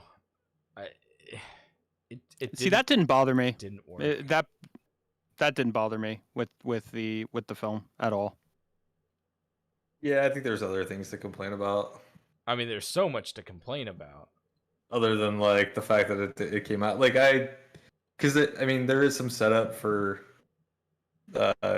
Florence Pugh's character. Yeah. Yeah, I mean, it was which makes sense to happen at this point, but I don't know. I was okay. That was like there was other issues I had with this that were outside of the fact that it was probably later than it should have been. Although I get your point. I just wasn't cool with the fact that like her ending scene in the series is just setting up like the epilogue of Captain America: Civil War. Like that's fucking corny. Like you shouldn't even have that scene. And it should have ended with her and her family. Yeah, and yeah, I thought it was interesting that people were saying like online that like, oh, you were trying to give Black Widow her own movie, but then like it wound up being an ensemble movie where Black Widow wasn't even like it was an ensemble movie and their main priority was pushing Yelena. But she was the worst actress in this movie by far. When you look at the three, like David Harbour, Florence Pugh, and the Mummy, Rachel Weisz. She got fucking outacted like it was like she was going like she was like plummeting off the cliff on that planet in fucking Avengers. I thought she was the weakest part of this movie by far. I'm not gonna argue with you because I agree with you. I thought before. I thought she was the weakest. I am going to say the internet fucking loves her. And like we're in the minority. That's insane. So I will say. Yeah, no, she was definitely the weakest out of the rest of the ensemble cast for sure. Like glaring. The movie didn't even get but good. Yelena got like all the best. I mean, granted, like all Florence the Pugh like delivered moments really well, but like David Harbour did too. Scarlett Johansson got like the shittiest story and lines. Like she was like just kind of there. Well, it's kind of just like the bed that they've made for this character. Like she I was gonna have, say that's basically Natasha Romanoff in the MCU. She doesn't have a good personality. She doesn't really have any sort of like character to her. I mean, it's not a fault of Scarlett Johansson because I think she was fine in all the other movies. It's just her character is like incredibly underdeveloped, which it's probably a realistic portrayal of a former assassin who went through hell under, well, I don't know, in the Red Room under. Wait, are they supposed to be the KGB back in the day, or is it just they're like their own shadow? Own thing. So its own thing. But the USSR began and everything. Yeah, I wouldn't expect someone that goes through all that trauma to be like running around making quips about, oh, you do the pose and then you flip your hair back, and oh, at least you have to take ibuprofen after fighting. Like, she seemed a little too fucking jolly for someone that was just fucking brainwashed like a week ago. Yeah, she should have been a little bit more like Winter Soldier-y. Like, yeah, in how she was post going through that. I mean, she did a good job of portraying like a younger sibling. Yeah. She a very good job at that. It's just based on her situation, is that the most natural way like to portray a younger sister? Yeah, it doesn't feel like it. But she was good. And I think the whole family functioned good as a family. I think David Harbour was absolutely amazing. He was a blast. Yeah, he was great. Ray Winstone was a shocker for me too. I thought he was. I mean, he wasn't in it that much, but the little bit that he was in it, I really enjoyed him. Did he even attempt a Russian accent? No, it didn't seem like no, he did. Was that the main bad guy? Yeah. I thought he was fucking horrible. And they're like rate everyone's Russian accent, and it's like this person. but he like he definitely an ocean attempts it. away. He definitely attempts it, but it's not. It's like not Scarlett great. Johansson and him, just like on their own island of I'm not even gonna fucking care.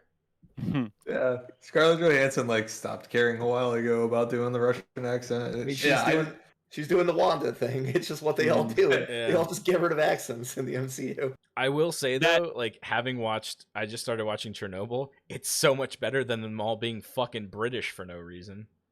Mm. Ugh. Yeah.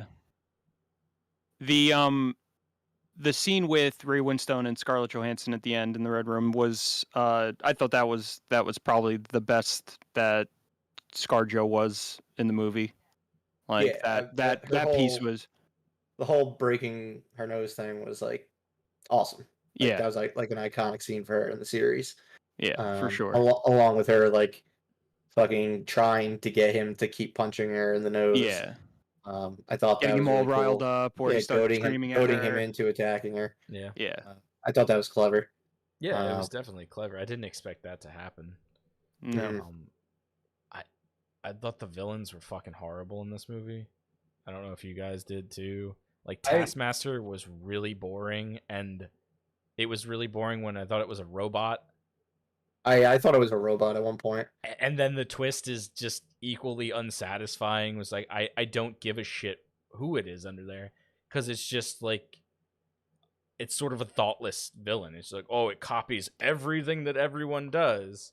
Did you notice that she was copying Taskmaster was copying other Avengers? Yeah. I didn't notice until Yeah. she did Black Panther, like Black towards the end of the Panther. movie. Oh yeah, no, it's Why is the Captain shield? America right Captain off the bat, America. and then in the Oh, very well, that's beginning, Lucky. I just thought she like Taskmaster had a shield. I didn't realize that was like I mean, Captain America thing Taskmaster. at first.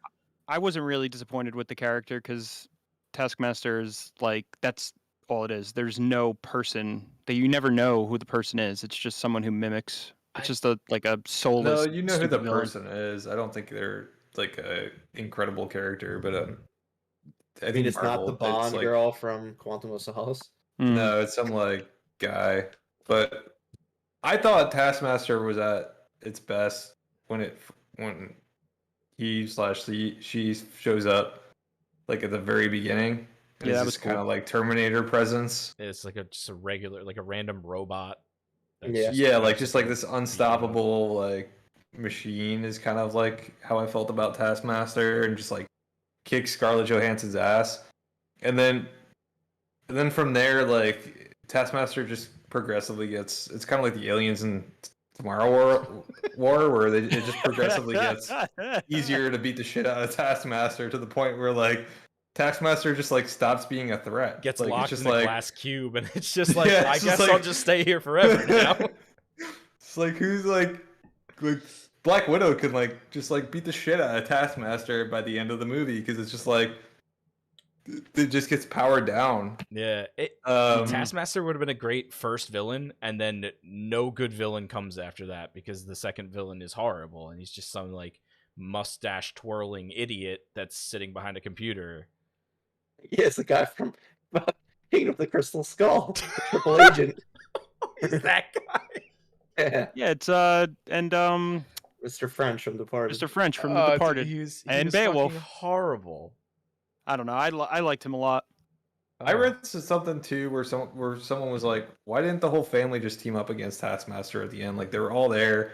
Like Taskmaster was like presumably still pretty like powerful at that point. Like why not just like took the whole family, and like the fact that they all have different fighting styles that Taskmaster couldn't like keep up with memorizing all their moves, and I was like, holy shit, that's like a way better version Yeah. of this movie. That would have been Melina really just cool. like walks away and leaves The Red family Guardian just like to fight him. leaves, and I'm like, why are they going? You mean the Crimson Dynamo who has to sit there?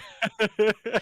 Yeah, I think that was just David Harbour's scene where they're like, "Oh, we have absolutely fucking nothing for you to do except for make funny jokes and stuff.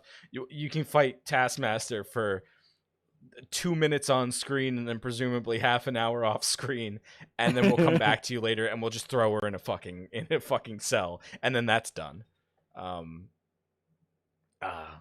Just fucking terrible. I mean, I wonder if part of it though is David Harbour's fault, because I read an interview with him where he was saying like the hardest part about training for the Marvel movie was like getting good at convincing the director and studio heads that the fight scenes could be performed without showing his face, and that he could just put the stunt doubles in. That's So funny. it's just like, Yeah, I don't know maybe. how much. Maybe they're just like, we don't have enough of like shots without where we're not getting the stunt double in here fighting.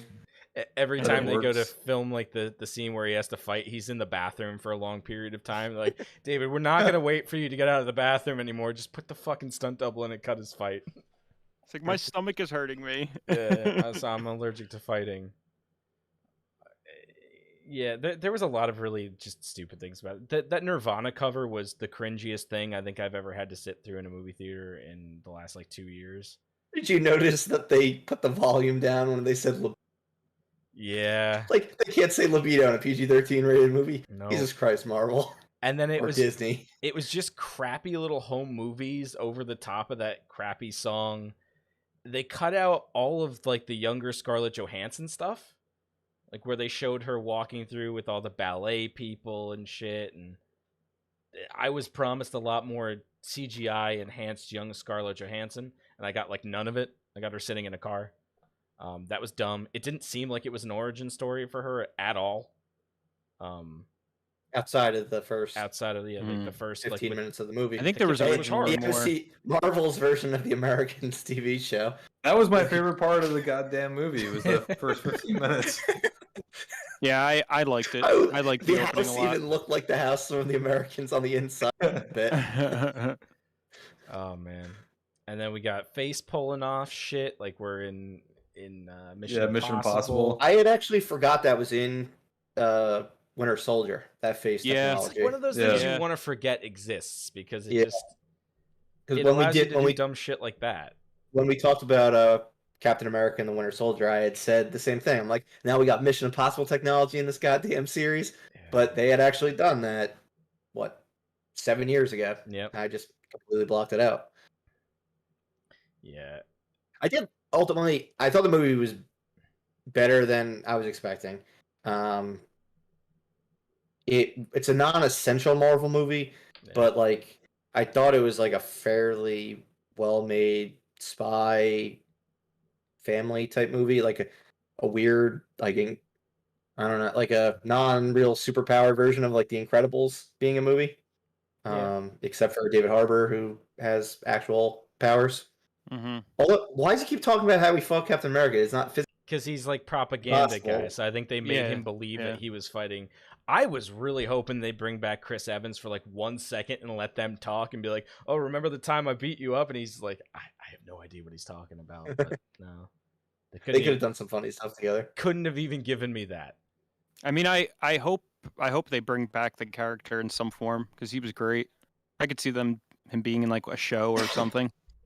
I'd down the fucking line. watch the Red Guardian Marvel TV show. The internet is like the internet has been like clamoring for that. They're like, give Red Guardian his own show. It'd be wonderful, just like a Russian propaganda piece of just David Harbour in a costume. That'd be wonderful. Some other things that I forgot about was they actually mentioned the daughter that she killed back in the original Avengers movie. Huh, Loki says Really? it during the when Loki's in the glass prison and talking to Black Widow. He mentions to her like about feeling like or like being a piece of shit for Brekhov's daughter or whatever the guy's name was. So like they actually tied that back Wow. like Wow, that's interesting. 9 years later. That's pretty good. I did enjoy like her scene of getting like that apologizing at the end. I thought that was like a more creative way to end with a villain than a lot of the ways they've ended movies in the MCU. Yeah, I guess I enjoyed the the killer. Yeah, like I enjoyed that last action scene. Even though it just kept getting more ridiculous and more ridiculous.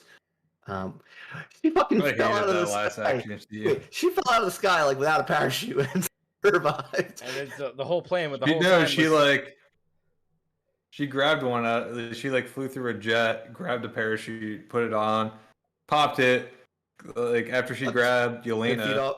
10 feet before the ground. No, doesn't the- she survives right? because Taskmaster has a fucking parachute on her. Yeah, Yeah, but that- first, yeah. As her tackles her. first she gets the parachute on Yelena, Yes. and then they're all good, and then she's like, "Oh shit, Taskmaster's coming." Peace, and then like goes after Taskmaster. Which is like, this is fucking ridiculous. Like she absolutely I- would have died. Yeah. Like Yes. it was just ridiculous. The whole, I mean, it was all ridiculous, right? I mean, I felt like this embrace, like, I would have liked this movie a lot more had it been like, we're going to be a Casino Royale, or we're going to be like a really grounded spy movie, but they were just like, no, we're going to be the worst type of Bond movie where like cars are exploding and you're walking out and you're like, I'm good. Like, not even like a limp or anything. You're just like, that was When she falls I mean, off that that fucking building. car, like, there's so many times where like the car explode, like in the beginning scene, the car explodes after Taskmaster appears. She's like, I'm good. Just Then the chilling. car like explodes. Like there's another car scene where it explodes and then like flips a million times, falls down a subway, and like her and Yelena pop out and they're like, we're fine. Like, ow. But I think maybe they say. take Advil afterwards, Doug, and that's how you know that they're actually hurt. And then For when what? they get up to the stupid Red Room, which is this flying fortress, which like, fuck, I feel like Marvel just needs to like stop going into the sky, because it seemed completely unnecessary for me to be for like this flying fortress to be the Red Room. Like, why couldn't Well, it that's have been why like? Ray Winstone didn't have a Russian accent. He's from the sky. But like, why? Like, why does it have to be in the goddamn sky? There's Like, no just, accents up there. just like be a building Sky that Russian. people, We don't have accents. yeah, that people just don't like realize is in the sky. I don't. It was just dumb, and then it was just like, I texted you, Murph, this, but it was just like the amount of people running away from explosions once they got into the sky was just like, it started to get like Oh, you a can fucking say it. parody of itself. Yeah. It was like every 5 seconds, like run explosion. It was just like, all right, like they're invincible at this point. It's not.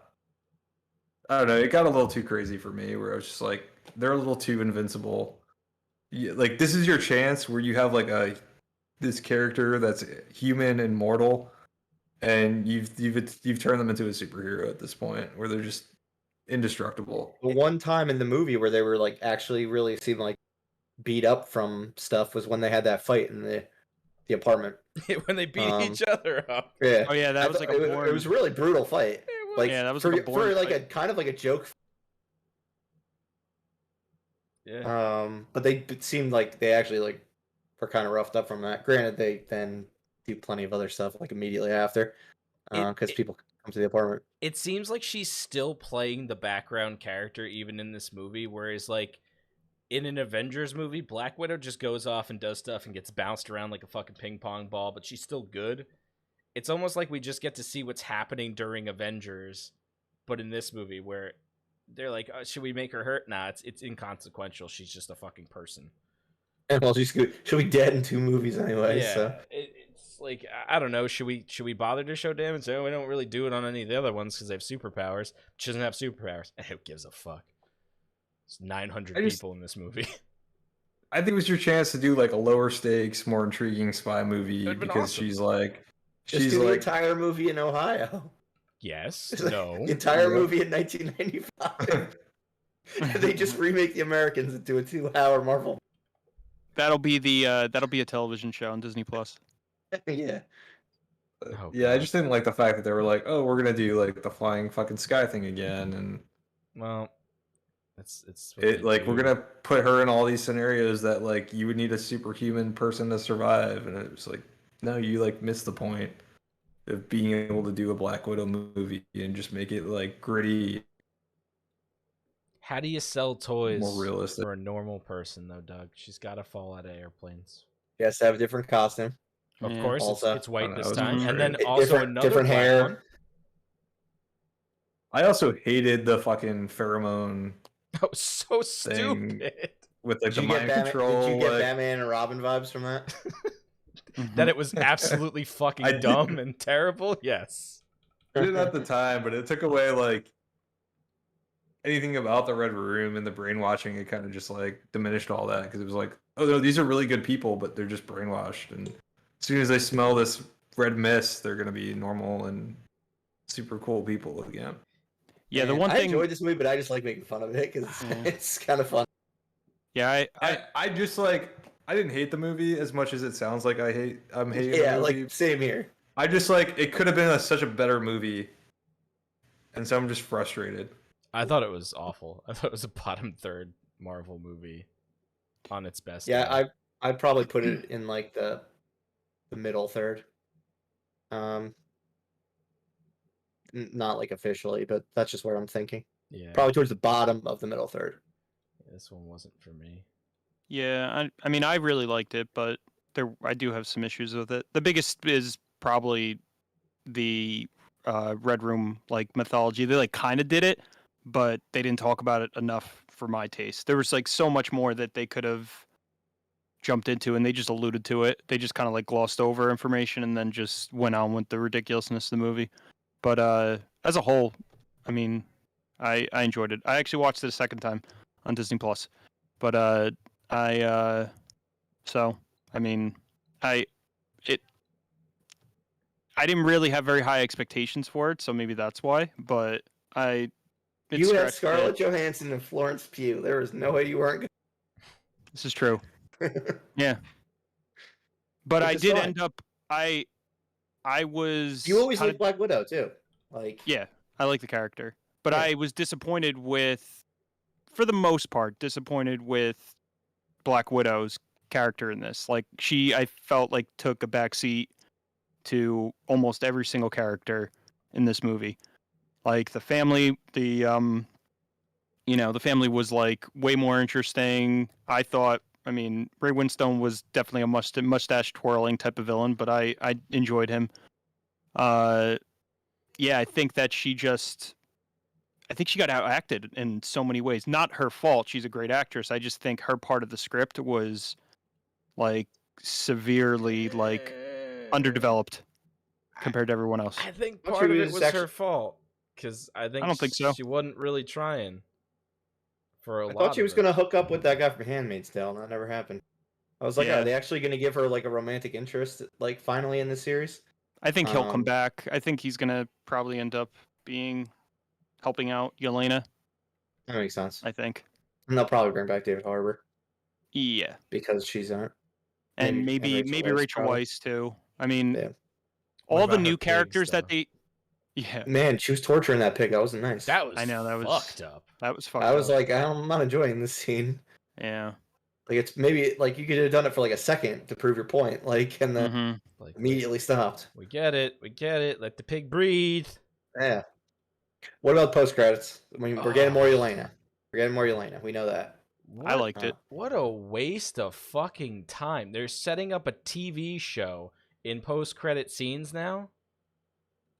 Yeah, of course. Fuck out of here with that shit. Show me movie stuff in post-scenes credit. Don't show me fucking Disney Plus television shows. Yeah, Gotta I get thought some we were gonna Thunderbolts. get, I thought we were gonna get two scenes. Like when you saw it first, like that's why I asked. Like we getting two? Like They're I doing was- it in the shows too. I was waiting for it. I was like, okay, we're Oh. gonna get a movie one now, or nah, just the TV show. Okay, cool. Cross pollination. That's what they're doing. Nah, fuck that. You can go TV to movie, but never go movie to TV. Don't waste my time. Don't waste my time. It they're also trying, felt like they're trying to kinda show cheap. that they're on like an equal level, They even though ain't. like, they're obviously not. Especially one starring fucking Hawkeye. Like, get out of here. Hey, I like Hawkeye's Clint. horrible. He's awesome. He's worse than. I mean, I've enjoyed Jeremy Renner in the series. it's all right. I mean, his character's ridiculous, but I've enjoyed like his performance. Outside of Avengers 1, which he was like a fucking He wasn't Robot. really in it. Yeah. I he mean, sucked in that one. He was blue eyed. That's why Joss Whedon fucking fixed that role for Age of Ultron. mhm. Oh, you're not gonna say Um, Joss Whedon fixed it. I know. I was thinking that. I'm like, oh Don't my do god, that. I'm gonna get in trouble. Scarlett Johansson's under fire because of that. Don't do it. Don't do it. Yeah, I was supposed to say like the man who shall not be named. Yes. What did she? What did she say? Like that he was the only one that gave her legitimate role, and like Yeah, she said he was a good writer. Not allowed to say. he that. always says stuff that she gets in trouble for. Yeah. It's so funny. Mhm. Can't say that. Joss Whedon, evil man. Evil But mastermind. yeah, so we got Julia Louis-Dreyfus back, which I guess this was originally gonna for That was supposed to introduction. be her or yeah. I'm glad we got the way we did, because I would have been like, who the fuck is this lady? Yeah. Yeah. I mean, I was like that. I'm still like, who the I was like fuck's that when this she showed up in lady? the other show, but at least like she had a full name and like had an idea of what she's doing. She's Like, Yeah. she's the guy that hangs out. She's the one that hangs out with the dude that looks horrible in a Captain America helmet. He looks like Carl Fredrickson. That's all I from- fucking. That's all I know her as. She's like, here's a black uniform now, and your helmet still fits poorly. So, fuck you. I don't get it. But yeah, Yeah. I don't think Yelena is gonna believe that Clint killed his. I hope not. Her sister, because like Maybe in the beginning, fucking loved each until- other. And she kept Until she talking about him the whole time. She's like, "This is where Clint and I hung out in this Exactly. rafter for a little while. Isn't it lovely?" Like he was gonna Jeez. kill me, but then like he saved me instead. He saw my potential. Now we're an Avenger together. Like I just Yeah, don't, I I hope don't it's see just how a she'll loser. believe that. No. No, she can't. I was annoyed because I thought that they were gonna go the route where she's like, oh, okay. Well, now I need to kill Hawkeye. Don't 'cause mind he if I killed Black do. Widow. Yeah, I was just like, we'll that's see on such a Disney Plus dumb, in December. that's such a dumb route to go. So yeah, I hope she doesn't buy it. Yeah. But anything else about Black Widow or the movies coming up? Well, nah, we'll hold up on movie conversation for Loki. I think I complained about everything. See it in theaters. Yeah, definitely see it in theaters Nah, if you don't haven't see seen it it. in theaters. Don't see Who it was in I theaters. saying on as Because I Doug did? didn't even It see did it in look theaters. good in Don't even see it in theaters. theaters. That's crazy. They I won't give never- me all that Disney Wait till it Plus comes money out on that television he's for making, free. So Despite Doug. it's gonna be All a right. while. That's enough Black Widow talk. If you have not watched Loki episode 6 finale, get off now and press the button that brings you to the feature presentation. If you're watching after the fact, if you're streaming, I don't know, JP, can you put up some sort of graphic when Oh, we're done it's- talking about Loki? It's been up.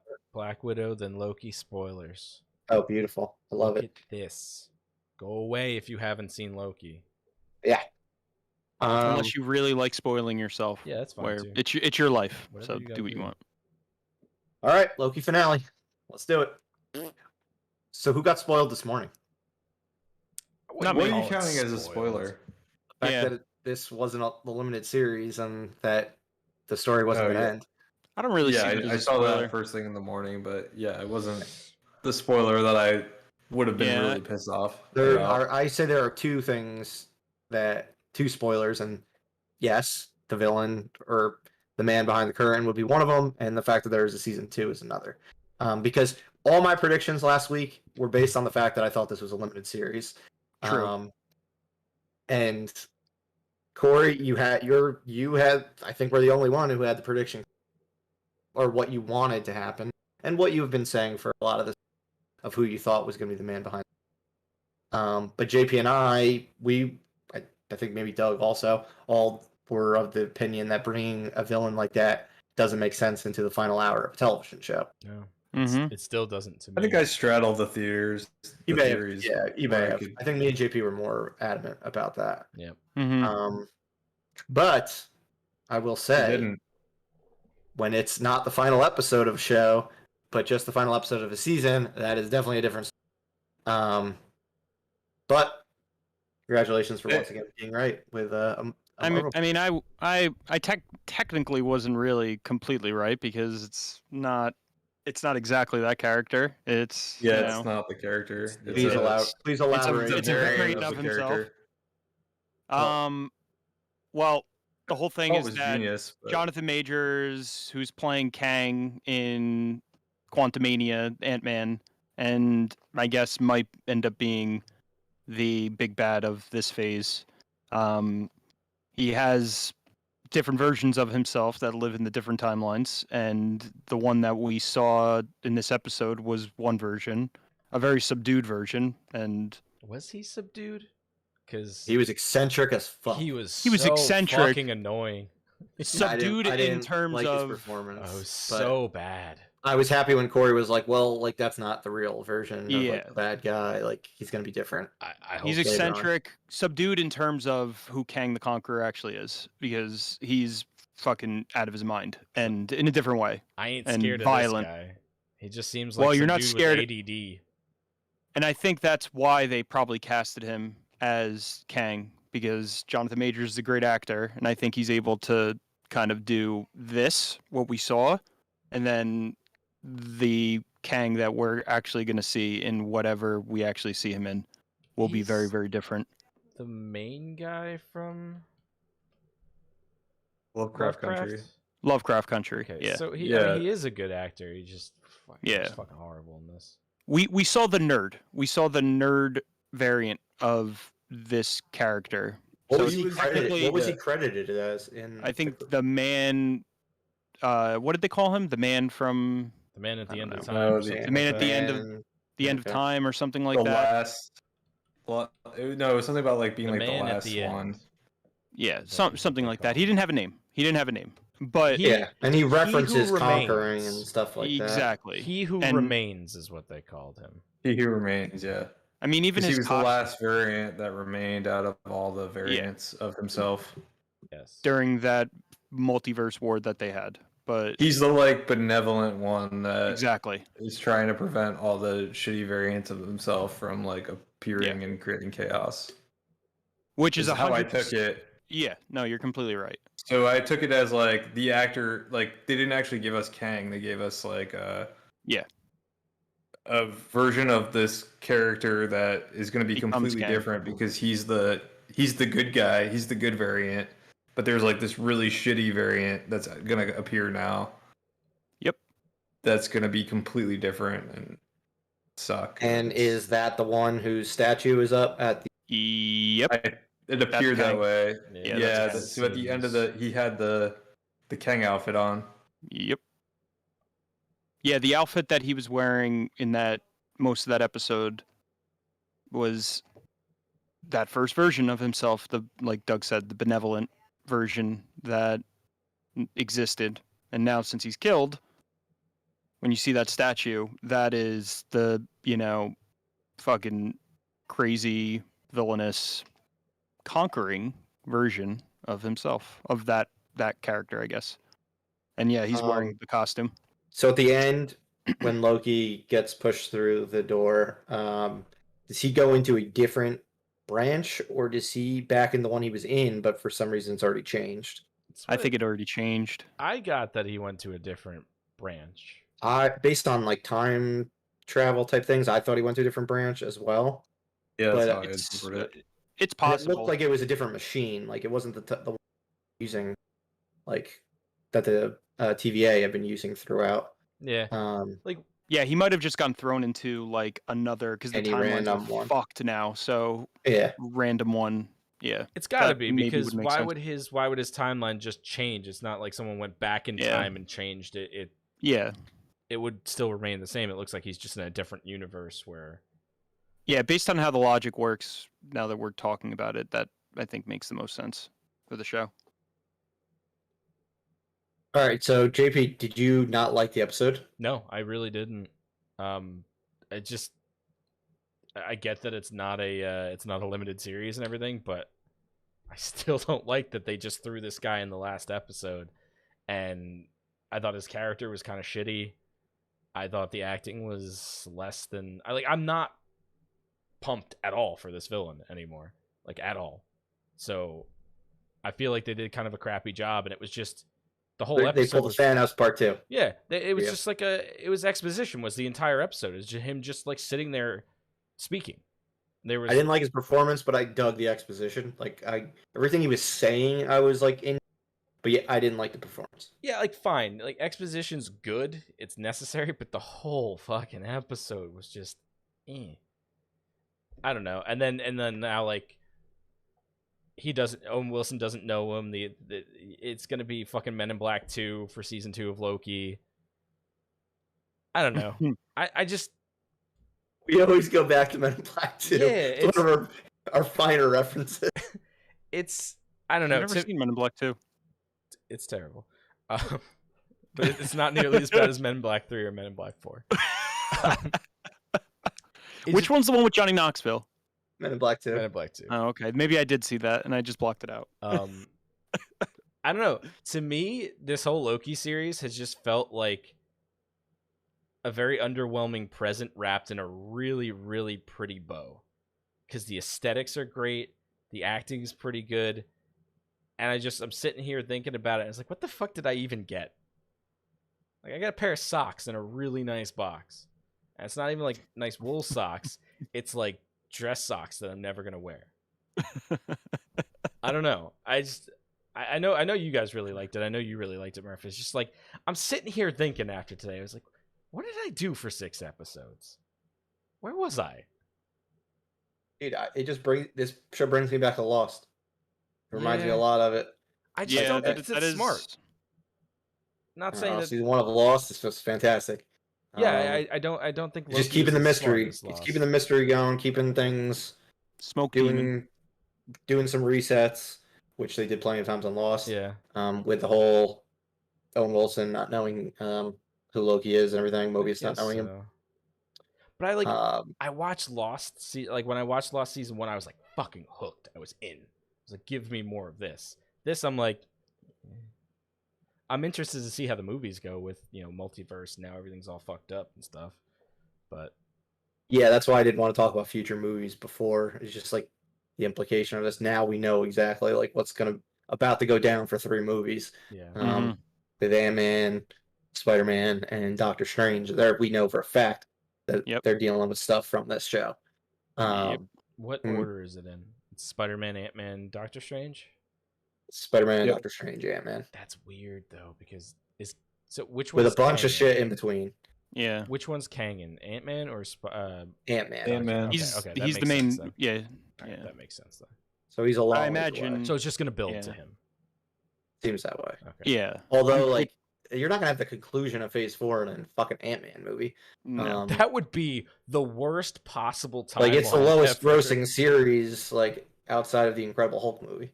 I didn't even see the second one in theaters. That's how little I give a shit about Ant-Man. Yeah, so I'm I feel curious what Major's role is going to be in Ant-Man. It seems like that'll be the movie that builds the character up to then be the big one in whatever comes after. Sure. So I don't think we know any movie that comes out outside of Fantastic Four, maybe. Yeah, which doesn't have a release date. I think Ant-Man 3 is the furthest movie from now that has a release date. Obviously, Kang's going to be the bad guy in Blade. Well, that makes sense. Blade's going to tie all of the MCU together. Well, I don't think Steven Dorff's going to get hired again based on the shit he was talking about this past week. Oh, what was he saying? Not at all.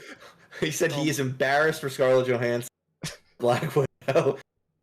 Yeah. And basically just shat on that everyone's making. Yeah, he's like, oh, Mahershala Ali will be good as that one-note character known as Blade or something like that. He said something of that. Thank God Deacon Frost is dead and in another timeline. Yeah. Yeah, unfortunately, they won't be bringing him back. He's not going to be coming back. Nope. Damn shame. But yeah, we know Spider-Man comes out this December. Do we think either of the movies coming out prior are going to have anything to do? We'll get back to more talk about Loki, but let's talk a little bit more about what's coming up. Do we think like Shang-Chi or Eternals is going to have anything to do with the multiverse?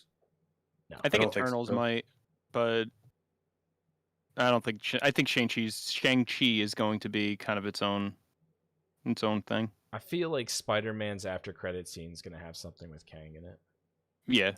JP, yeah, I think so too. That seems like the logical stepping off point where we get a Thanos where he's just like, I guess I'll have to do it myself, and he'll put on a stupid helmet and go fly off somewhere. And that'll be our introduction to Kang the Conqueror, not Kang the fucking blabbering weirdo guy that floats around everywhere and doesn't get stabbed. Nerd. Kang the Rambler is this one that we saw. He just with his apple. With his fucking apple. His fucking apple that he didn't finish, and that really annoyed me. I was like, finish the goddamn apple! Man, he's got all sorts of time. Think about how many apples he's eaten. Yeah, I guess. Yeah, I think that'll be the first little snippet we get. It'll probably be an after-credit scene. It'll probably be really brief. Unless they do something Spider-Man-y. Which I guess they do all the time. So yeah, because I think Spider-Man and Doctor Strange, I believe, come out back to back. Yeah.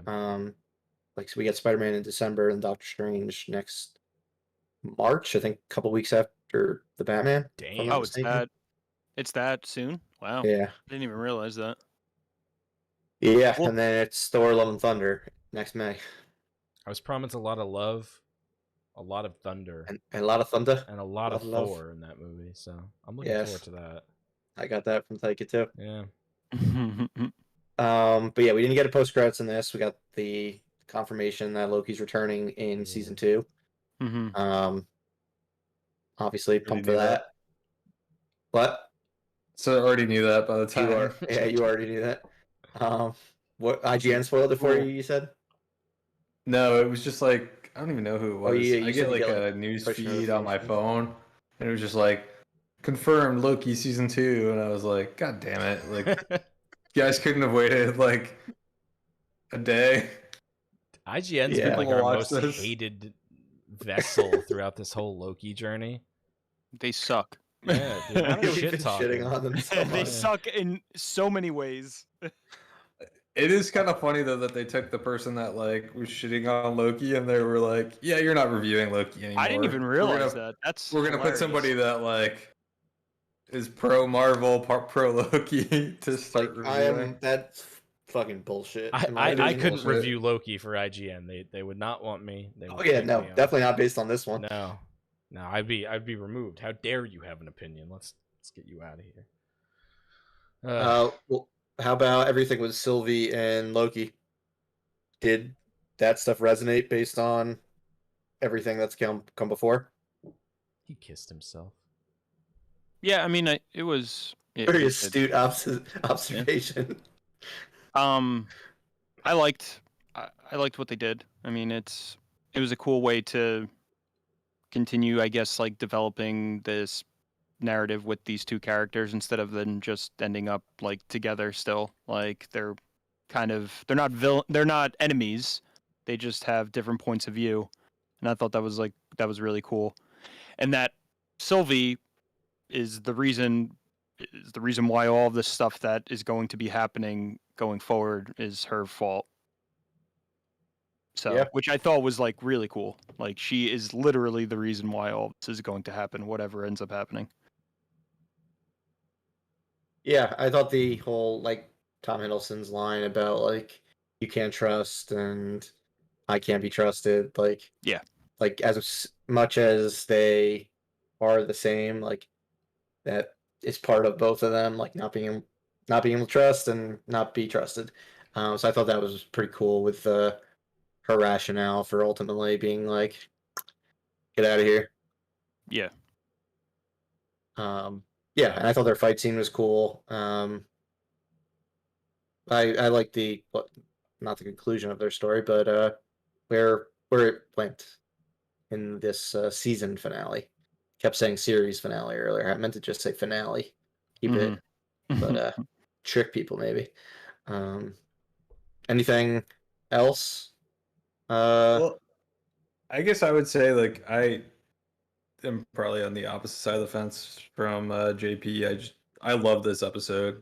I was like really happy with it. I enjoyed the exposition and I thought it was smart to give us a Kang, but not be the actual Kang that we're gonna get. I thought it was kind of a clever way to introduce a character, but also not introduce the main villain of potentially this phase, or I don't know how far they're going to take the Kang thing. So I thought it was a clever way of just introducing the character without introducing the character, which I thought was cool. I was happy that we finally got set up for the multiverse. Yeah, I was just happy with it. I was very hated happy with that. I hated the WandaVision, like big CGI battle. Like I much rather would have a nice chat with Jonathan Majors and some fighting in between. Doug, was it you this week that I was talking to that I said Marvel just sucks with their endings for the most part? Like the MCU, Yeah. like less This than was half the their movies have actual memorable ones because so many of them just end in the ridiculous fight scenes like Black Widow. It's the ones that go in like WandaVision too. different, yeah, like WandaVision too. The ones that do like different things are like the ones that I find memorable, exciting. And I'll talk more about that when we get into our yearly film series today. But yeah, just them talking for as much as they did, I found it more than the entire last episode of WandaVision, minus like the stuff with Vision and Wanda just talking to one another. I think they need to be more ballsy with how they do and trust big massive set pieces all the time. Mm-hmm. Yeah, for me, this was the strongest ending of the Marvel series. I was agree. very happy with the ending of this, whereas I was disappointed by the other two. Mm-hmm. Same. But I get JP's issue with there was a lot of exposition. It was just I was so invested in the story, and I wanted to hear how Kang fit in and how this character fit in, and so I was willing to sit through the explanation just because I was so interested in the story. But I could see if if you weren't as interested, or you were looking for. I can see where JP's critiquing it. I don't mind it. I paused it and I realized we had 10 minutes left in the episode. I said, well, holy shit, he's just going to keep talking. And he did. And it would have been nice to have maybe, I don't know, like an extra half an hour on the end of that. But yeah, like, I don't mind. I know it has to happen and I get it, but the character irked me. And I think that's the point also. Like, the season started and ended the same way, with episodes that were a ton of exposition. The difference between the season premiere and the season finale is the season premiere was Tom Hiddleston dealing with Owen Wilson, who was incredibly entertaining, and everyone liked the character. And then the season finale is him dealing with the Kang variant, who it was an annoying type of character, seemingly on purpose. Maybe that, like, has a lot to do with your feelings for the premiere versus the finale. Yeah, I mean, it could be. Yeah. Even the character just from the get-go felt like a... It took me back to the Hitchhiker's Guide movie, and he honestly felt like Mos Def from the Hitchhiker's Guide, which was just this weird, outlandish alien that was like... I don't know. It felt like the movie version of Hitchhiker's Guide, which is like a fucking rip-off of the book. It's just like a weird sense of humor that just wasn't hitting, and like these weird mannerisms that I didn't like. I don't know. Yeah, he's a good actor. He's like my second favorite part of Lovecraft Country of what I watched. Yeah. The uncle being like far and away the first. So I like the potential's there. It's just like whatever route he decided or they had him do for this episode was like not for me. Yeah, nothing wrong with that. I'm very interested to see what his performance is going to be like as the inevitable variant that we're going to see going forward. I imagine it's going to be drastically different. It's going to be nothing like the character. Yeah. So I'm definitely like very intrigued to see how they're going to do this character, or how he's going to play it, I guess. So. Did you guys see that Richard E. Grant wants to do a spin-off show as Classic Loki with the alligator? Please, I did. Thank you. 100%. Let's do it. Please. I figured it'd be unanimous. Okay, cool. I feel like everyone is like, yes, do this. It should be like, do like another episode. 5 or 6. Yeah. If not a whole series, like 5 or 6 episodes, do one like hour-long thing or something. If like a limited movie, or if they give them a whole episode next season. Yeah, they can tack on an extra episode. Classic Loki and an alligator Loki just chilling. Yeah. I assume that they'll bring that Loki back in an episode. He'll pop up somewhere since now the timelines are all like fucking disheveled. Yeah, I mean that's true. He could come back. Yeah. There's like so many things that they could do now, which is really exciting. I hope they just, have fun with it. And then outside of the Spider-Man actors who we expect to come back, is there anyone from other iterations that you're hoping eventually comes back into the multiverse? Topher Grace as Venom. Well, I mean, that's obvious. No. He was by far the most threatening Venom out there. I want my daughter back. Oh, yeah. Yeah. Thomas Hayden Church, bring him back. It's pretty much Thomas Hayden Church in anything. He's great. I love him. Yeah, I don't know. I mean, they can't bring back dead people, but I guess they can bring back dead people. They can. Yeah, they can. Yeah. Jake Gyllenhaal. I'd be cool with Killmonger coming back. Are we just talking just Spider-Man or Marvel in general? I was talking about movies outside of the MCU. Oh. But Marvel properties. Yeah. Oh. No. Kill them all. Wesley Snipes is Blade. I want to see Chris Evans return as a Human Torch. The Human Torch. I just think that would be really That funny. would Michael be, B. that Jordan. would That's how actually they be- get him back into the MCU. Michael B. Jordan would actually and be him hilarious. as the Human Torch. Just have both of them in the same movie. Yeah, two that are done with their MCU characters That'd be and have them wonderful. return as other ones. The same one. Yeah. Lawrence Fishburne as Silver Surfer. and his, Oh my god. and his silver Forgot he did the dong. voice. Didn't he have a silver dong in the movie? And they are And the- balls. Yeah, in the first trailer he had Yeah, balls. they get balls in the trailer. Yeah. Holy shit. Oh, that's so dumb. 2007 superhero movies. Yeah, I mean, I think there's so much potential now, and I think all in all they set it up pretty well. So it'll be cool to see what they do going forward. But like, they can do whatever they want. They can bring back whoever the fuck they want at this point, as long as it Yeah. makes sense. So All right. Anything else about Loki? I just remembered that I thought the Marvel opening was kind of neat. It was. oh yeah, that is a good With call. all the different like voices coming through. Yeah. Yeah, that was cool. And they were playing like the Captain America music in the background, the Yeah, Peggy from Captain America from music Endgame. from Endgame. Yeah. I hate That was to be kinda such a neat. negative Nancy, but it kind of annoyed me. You're such a negative It Nancy. kind of annoyed me. I Oh, thought I was yeah, losing. awesome. I thought I was losing my fucking mind for a bit. I'm like, do they always do this? What the fuck is going on? And then no, it was just I don't know. I'm apparently just a complete asshole.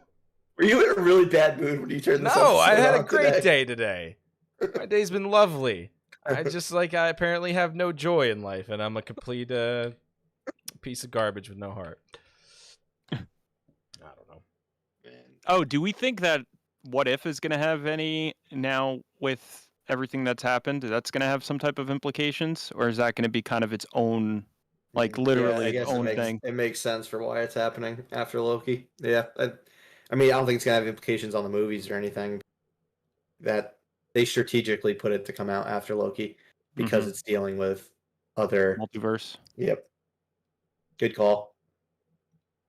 I still don't get why the multiverse would be like asking some of those fucking questions. I still don't get What If. I don't get it. Well, it'll be out in 1 month, so it'll be interesting to see how they. I'm gonna hold do my this one. breath till then. I saw Downey Jr. didn't reprise his role. He unfollowed he everyone. wanted too much money. Yeah, I saw that too. But who knows? That might have just been like a social media manager doing it for some weird reason. Yeah, I doubt it's him. Yeah, I would guess he was probably just like, I'm done with the character. Like it's over. Yeah. 'Cause I've already Evans made didn't do- my millions and millions of dollars. Chris Evans wasn't Captain America either, right? I don't think so. Probably not. Yeah. All right.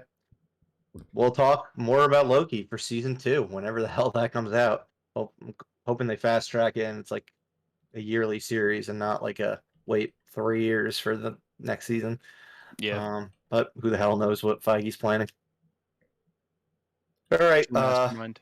Alert the troops. They can rejoin for the feature presentation. Troops, you can rejoin for the future. Assemble.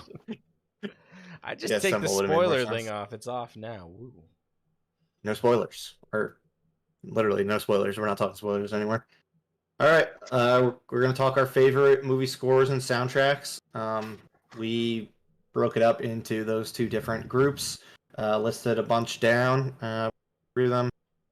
Talk about why we like them. Maybe interesting things that are other scores we like from the composers or whoever.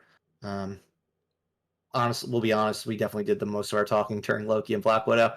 So this will probably be a fairly short one before we get into our yearly film series for 2016. All right. Excuse me. Let's get into favorite scores. Anyone in particular want to kick this off? Doug, thank you for Corey, thank you for volunteering. Yeah, I mean, I'll call out one of my picks, or Us. This was one that immediately, as I was looking at this for scores, that just jumped out at me. The movie, divisive. I mean, not a lot of people. Some people like it, some people don't. But I think the score was incredibly unique, and I definitely the score definitely stuck with me. For a while after I saw it. I don't know who actually scored it, but that was one that I thought that was, of recent, that was like really, really unique.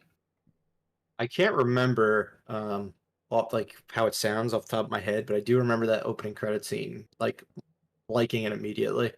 Had like a dark, like foreboding sound to it, and it felt really well with like all the bunny rabbits that they was showing, and which at the time were like, what the fuck are all these bunny rabbits doing? I've seen the movie, I still don't really know what the hell the bunny rabbits were all for. But yeah, no, that definitely was a good one. And it did the ambient sound, like not necessarily like, I mean, it's still a score, but not like original music, but just like ambient sounds that went along with, what was going on in the movie, which I thought that was done incredibly well as well. Mm-hmm. Yeah. I don't think we have any other horror movies on here. But pivoting to one that I really like, it's from a director who's done plenty of like thrillers and horror movies. It's David Fincher's Social Network. And with this one, he went in a completely opposite direction with any of like the scores he had done previously, and it's kind of become his like modus operandi ever since. And that's working with Trent Reznor, Atticus Ross, and their like electronic sound. We were with someone fairly recently when we went out to dinner, all of us, and he was saying like it basically like even if you didn't have to know like it's from Social Network, like it plays like it could be like a Nine Inch Nails like type album as well. If you notice, like none of the titles of any of the songs have anything to do with like scenes or anything like that. Like most scores you like purchase or anything like that, the titles are all in relation to like the scene that it goes along with. These ones, they just have song titles as if it's just a straight up album, which is pretty neat. And I mean, everything that they've done with Fincher has been awesome. I mean, nothing's lived up, in my opinion, to Social Network, but I mean, their most recent work that they did outside of working with him was Soul, and I think that was probably their best since Social Network. So they're two like of the like younger ones on here that I'm always looking forward to hearing what they have to do, and super excited when they get involved in any sort of film. We do have a lot of Hans Zimmer. We didn't categorize it together, but I did notice Gladiator, Pirates of the Caribbean, and Dark Knight trilogy, Inception, which you can really kind of just say Christopher Nolan movies, since he's had so many epic ones with them. Who added Pirates and Gladiator? I added Pirates and Gladiator. I think those are both two like amazing scores. Yeah, I support Doug with that. The Pirates score is absolutely out of this world good. I can just like listen to the Pirates score like by itself and like enjoy it all the way through. It's just like a great action piratey feeling score. I just feel like that one, they just knocked it out of the park. And then the Gladiator score I think is awesome too. I love that like. Oh, I lied. Like, sorry, Pirates isn't Hans Zimmer. It's some German sounding Klaus Bidet. But Hans is like somehow involved, right? I feel like he was. I think he was involved in Oh, that. he's the sequels. Yes. Oh, He's Dead Man's Chest and At World's End. That's why I immediately thought about him. That Pirates And theme is a banger, the though. fourth one as well. And watch, he's everyone except for the first. but the first one is like, No, that's someone he's the different guy for that the like fifth. kind of set the tone. Yeah, for that guy set the tone. The score. So I apologize to and then that guy Hans is- for saying it was a Hans thing, because it really, that first one is the one that has the killer soundtrack. Like, I mean, they're all good ones, but like that theme that he came up with Yeah. was fantastic. Yeah, I love that theme. I just think it's so good. I've listened to it all the way through a few times, and like, it's just good all the way. Just feels so piratey and adventure-y, and it's just like perfect for that franchise. And the Gladiator music just like amps me up. Like it's like this, then they rely on that score so heavily too. Like for all the big moments in that movie, you just like the score just starts picking up in the background that iconic part of it, and so good. I love it. Yeah, I added both of those, and no regrets. I think those are both awesome soundtracks. Yeah, Not the ones you think of, because they're not the iconic. It's not like the ET or Jaws, or I mean, we'll talk about those soundtracks, but I think for like modern day action movies, those are two scores that are really up there for me. Yeah, and I really like what Hans Zimmer did in Gladiator. Like especially towards like the end of that movie, where it's got like I don't know, it's got like an operatic feel to it. Like female, I don't know, maybe it is a female opera singer, but it's got like this kind of like I don't know, sweeping, like majestic type of score that goes along with like what's going on with like Commodus' his death and everything like that. And I always thought it like fit like beautifully with Digimon Hanzo, like burying the one thing at the end, and what does he say at the end? Like I'll see you again, brother, but not yet. I'll see you in Not yet. Gladiator 2. Something like that. Yeah, exactly. That's when people would talk about like thank God that That's never a good- came to fruition. That's a good call, Murph, because I don't think about that part of the song as much. I always think about like the Gladiator like surprisingly kicking the ass out of like these battles that he's supposed to lose, and like the big sweeping score. But yeah, you're right. Like there's a more subtle part of the score where it's supposed to be like the Elysian Fields, and Yeah. that's Yeah, that part's pretty it does a cool. very good job of hitting both types of like feelings of the film, like that like more melancholy, like familial, like feel like intimate type music, and then the big bombastic craziness of gladiatorial battles. So you did also include, I'm assuming, was it you or did I? We did this a while ago. Who put Dark Knight Trilogy in Inception? Probably you. I don't think I did Yeah, that. yeah, it might have been me. But I think we all can agree on these. I mean, this is what Hans Zimmer is most popular for, without a doubt. Is his collaboration with Christopher Nolan. I mean, the first two Dark Knight movies, it's pretty crazy to think that it wasn't even just Hans Zimmer.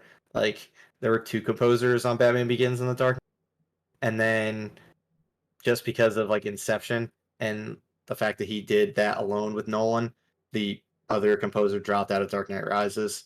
And that's why like Dark Knight Rises sounds kind of way more epic than Dark Knight and Batman Begins. Because like Hans Zimmer was there for like the epic side of things, and who's the other one?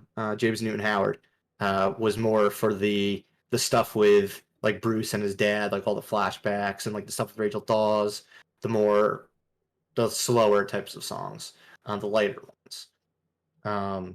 So yeah, once like Inception came about, that's when Nolan went like all in on Hans Zimmer, and so many of the scores after like have those massive epic feels, like the dun duns and shit like that, where that's like the highlights.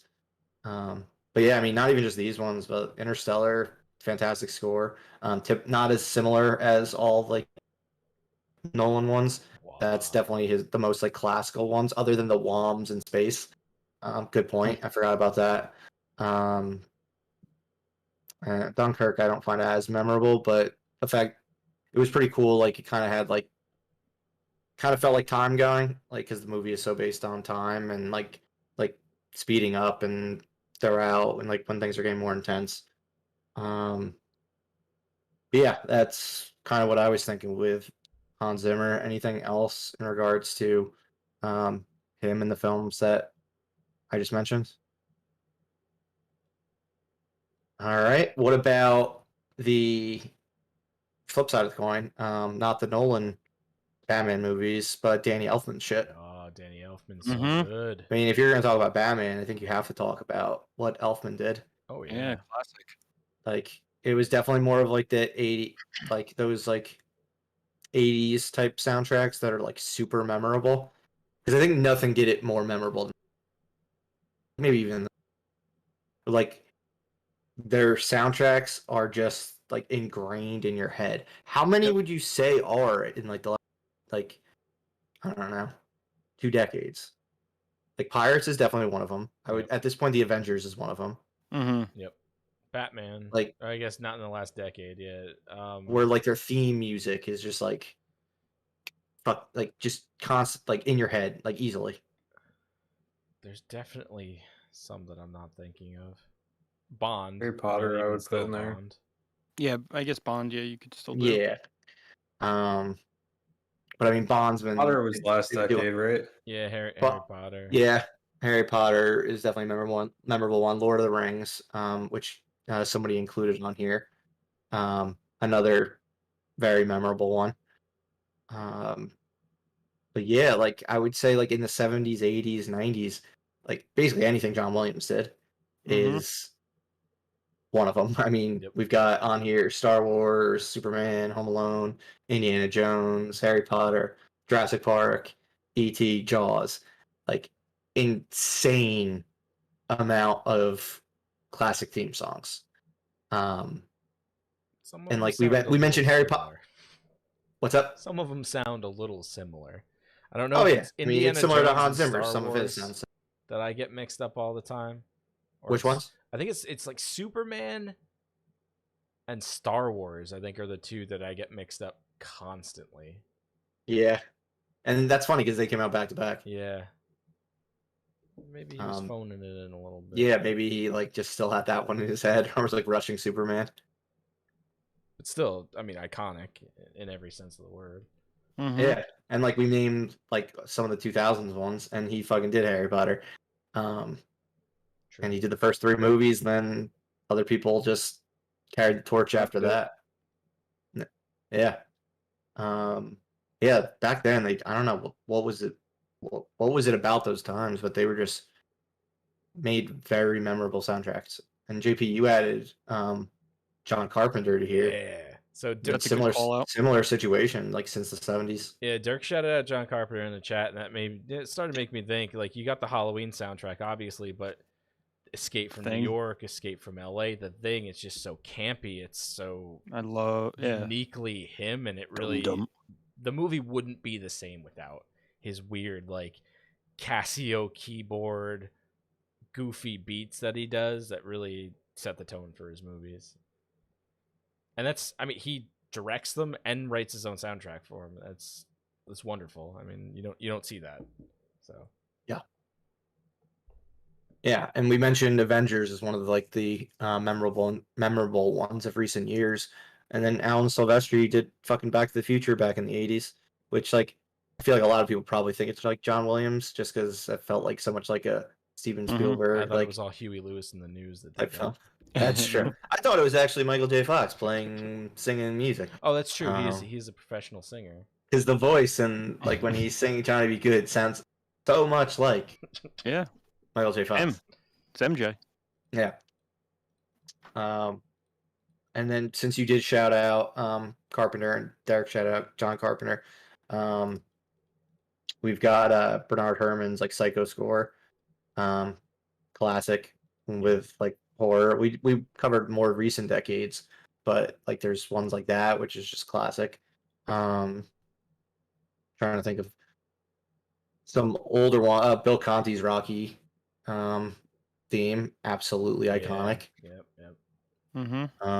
That's like a 70s one. And I think 2001 is mostly Terminator. like, I mean, yeah. Oh dun, yeah, dun, Terminator, dun, dun. especially Terminator 2. Because Terminator 1 kind of has that synthesizer. Yeah, Terminator 1's not really Terminator to me. Yeah, like it has the music, but Yeah. it doesn't have the epic scope that the music does in T2.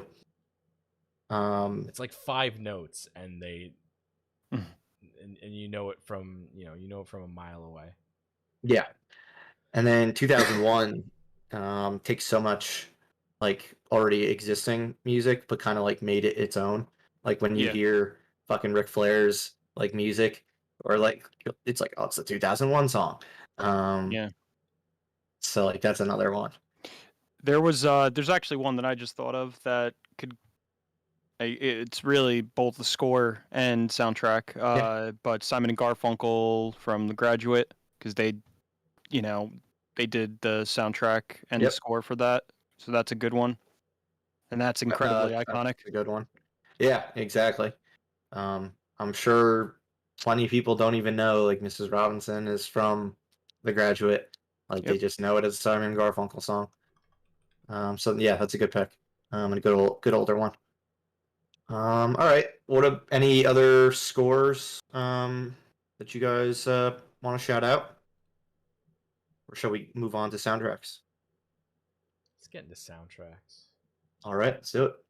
Yeah, so with soundtracks, we're going more based on, I mean, a lot of them are musical based, but then there are also ones that take pre-existing music, similar, not like orchestral stuff like 2001. Like Cruella. Exactly, like your Cruella or a Fear Street Part 1. I'm never gonna let that go. Which is fine. A perfect example would be Guardians of the Galaxy 1 and 2. So good. Like James Gunn he went a little bit more obvious than like a Quentin Tarantino type soundtrack where he takes like or like hits from back in the day. Like he went with like he went with a lot of big songs, like they were in Guitar Hero already and shit like. Yep. Like people know them even if they're like were popular 30 years ago, 40 years ago. Because what decade is they're mostly focused on? 70s. Those songs, 70s? Yeah, 70s. 70s for the most part, right? Yeah. Late 60s maybe. But yeah, man, 2 films at this point, and the soundtracks have been killer. I'm super excited for what he throws in Volume 3. I'm wondering if it's going to be more newer stuff since Zune in at the end of Part 3. I don't know who owned that Zune. Probably mine. It's probably my Zune. So what type of music? He's gonna get a lot of angsty shit on it. A lot of metal. If Star-Lord got your fucking Zune high school, We might not have. what is he getting? We might not have a Guardians 3. He might just. We might not have a hit on our He might hands. just fly his fucking spaceship into the sun after listening to my music from 2003. So nothing good on that Zune. Nothing. Yeah. Good. But yeah, I'm excited to hear that. We did mention Tarantino. I think Corey, you added Once Upon a Time in Hollywood on here. Yeah. That's a more recent one that definitely stuck out to me. The soundtrack in that movie is it's so good. Continues what Quentin Tarantino, I think one of the things that he does best is he not only picks out songs that work really well in his films, but a lot of times it's songs that I don't even know existed. Yeah. And then I end up loving them. And I immediately add them to a playlist on my phone. Immediately. Yeah, he'll usually have like 1 or 2 that are like super big, like that anyone will know. But then like a lot that are off the beaten trail that like our parents' generation would know. But it just wasn't on oldie stations. that we would have heard like back in the day or anything like that. Yep. Yeah, and this movie especially, like he does it. He did it very well with, and I know I spoke about this last week, visually with the set design, everything, where it was incredibly accurate for the time period. But then the music choices were just like spot on, like perfect. A lot of stuff that I just never even heard of. A lot of stuff that I already knew that I really liked. So that's a good one. And then the oddest one that I included on here, we already mentioned it with Batman, in regards to the score, but fucking Prince doing the Batman 1989 soundtrack. Hell yeah, Mhm. which is a masterpiece. It is a masterpiece. Like Incredible. he made an actual fucking album based on the Batman movie. That's wild. Yep. Mm-hmm. And the songs obviously are catchy. Party Man's Like one of the best songs ever oh, written. they're in the movie, and they have like its own album, similar to like it had an album for its score, and it's got its album with like the Prince songs. Yeah, I just felt like that like is one movie that need to be shouted out for both directions. absolutely. Mm-hmm. And then going on the comedy side of, since we're all big comedy guys, I threw on two that I actually own on vinyl, that I find very funny Yep. still. One of them up 20 plus years old, and another that's close to 15 years old at this time. It's South Park, Bigger, Longer, and Uncut, and Walk Hard. Also We masterpieces. We lost Doug, but now he's back. Yeah, he's back. He cuts out and gets back pretty quickly. But yeah, I mean, South Park, like the songs are still profane, ridiculous, like even in 2021. Ballsy shit, but still super funny. I wouldn't say it's as good as like them doing Broadway with Book of Mormon. Like I think that's a better soundtrack. But like the South Park gang still doing their stuff, still holds up. I don't know. Uncle Fucker is an absolute masterpiece. That is a jam. It's true. And it's like less than a minute long, I think. Yeah, exactly. Like the songs aren't very long. No. There's a lot that are like 2 minutes, like 2.5 minutes. But Walk Hard being the other one that I meant. Oh, so good. Parody of Walk the Line, Johnny Cash, but with parodies of plenty other types of music from like the 60s, 70s, that time period, like parodying Bob Dylan and the Beatles and all that kind of stuff. Yeah, that's just, I think that one's like a legitimately like really good album, and the songs aren't all like they're more low key funny than the South Park ones. Yeah, they're not pure. They're like legitimately comedy good songs. Yeah, I mean, I think the South Park songs are like legitimately well-made songs and everything like that. Mhm. But like, I get what you mean. The Walk Hard songs are like ones where you could throw it on the radio. Yeah, no one would know. And like, if people weren't listening to all the lyrics, they wouldn't realize that it's like a parody of certain types of music, which is really impressive. And yeah, it just holds up. When are we gonna get our John C. Reilly Walk Hard concert? I'm waiting for that fucking tour to happen. Hopefully. That, and I'm waiting for Bradley Cooper and Lady Gaga to do a live tour for Star Is Born. Because Bradley Cooper kills it in that. Like, playing guitar, singing his songs, really well written ones from legit music writers. And then Gaga does her Gaga stuff. Not as good as like her actual pop songs, but still entertaining. I mean, Shallow being the exception. That's just like banger for the ages. But yeah, any other musicals or movies that are focused around music that you guys can think?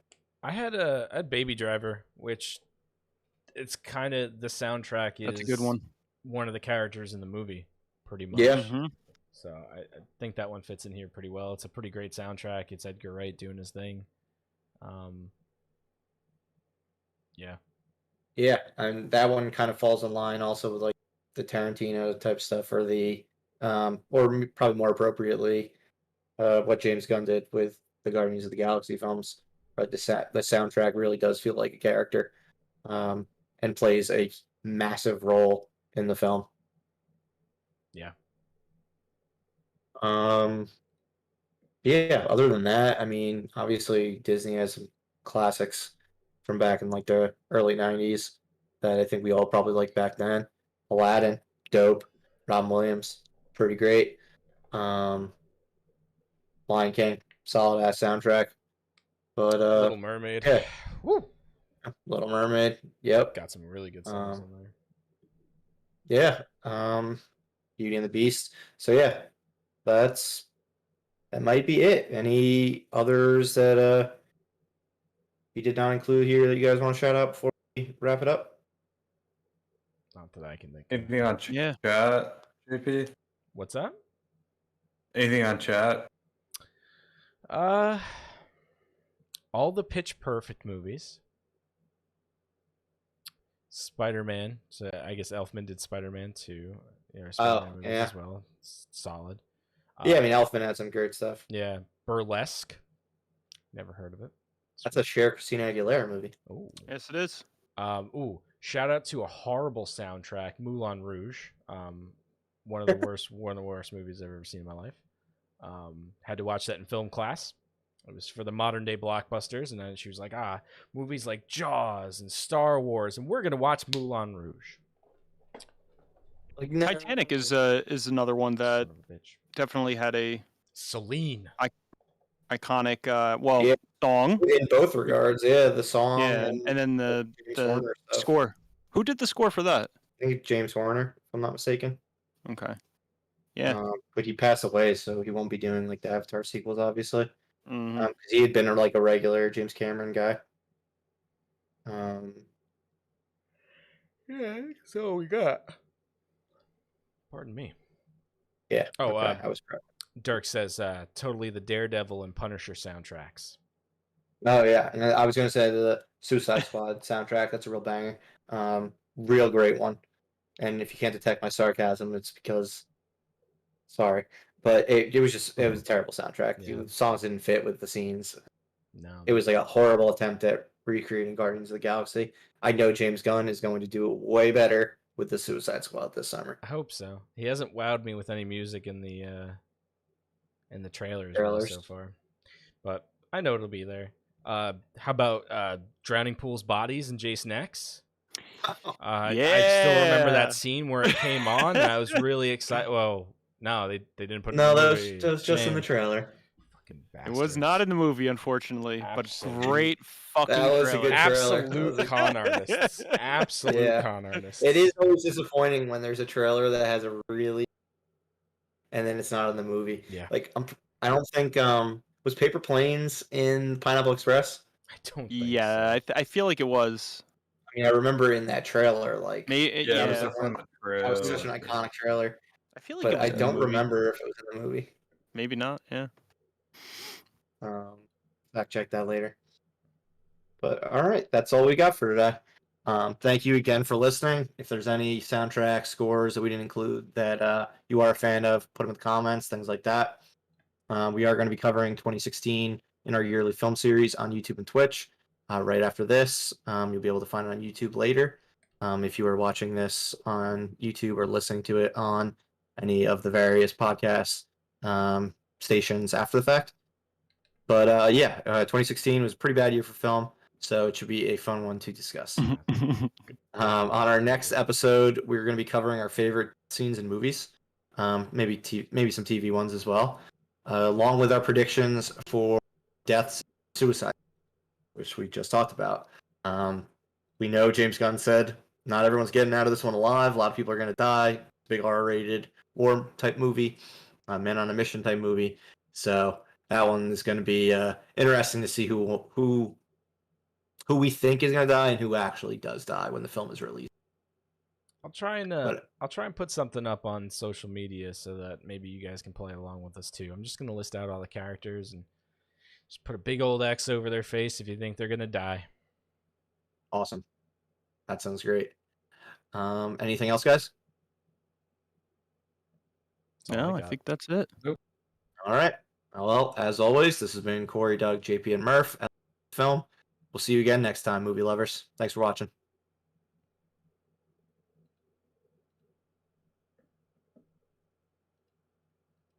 What's up, people in the chat? Hey, everyone. Thanks for watching. Yeah. Interwebs. It's, Hello. It's 2016 time. It's a great year for movies. The year for movies. I jumped on this one. This one was my, It's a year. Yeah, you picked yours last week when we last were week. doing it. Yeah. Like I saw after the fact, JP picks the new game. Or the night. Well, I'm not gonna spoil the movie. Yeah, don't I kind of spoil my did, but movie. yeah. But I threw it in there for you after I saw that Yeah. when I made the new one. Yeah, I saw that today. I was wondering, did he get it? Yeah, no, it's in there. All right, so let's not waste any time. Without further ado, let's talk about 2016. We're getting to our individual picks right now. We got some extra picks, as always, to talk about as well. But Corey, kick us off with your film. All right, so the movie that I picked is probably a D-list horror movie that came out in 2016 called Terrifier. It's ridiculous. It's a murderous clown. If you Google Terrifier, you will see what I'm talking about. The character is horrifying, and outlandish. Great makeup. The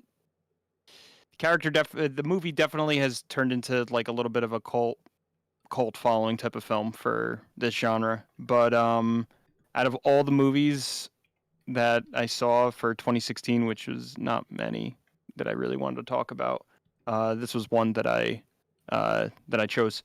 If you like grindhouse type of horror movies, this is definitely one I would check out. I believe it's on Netflix. That's where I saw it. It's outlandish, silly, ridiculous, gory. So if that's up your alley, the monster's cool. He's terrifying, as the name shows. But yeah, I would definitely check that out. Sweet. Yeah, you went back to like how we were in the 80s, where you're picking movies that I've never even heard of. No one's. Yeah, I mean, I was looking at all the movies and I'm like, I don't really. There's not many movies I really want to talk about here. And then I saw this. I'm like, I'm gonna throw this curveball. And you did, and That is a curveball. just swing and a miss on my my count. All right. Yeah, I'm down for classic Corey though. Yeah, exactly. That's Bring him back. Doug, let's hear what you got.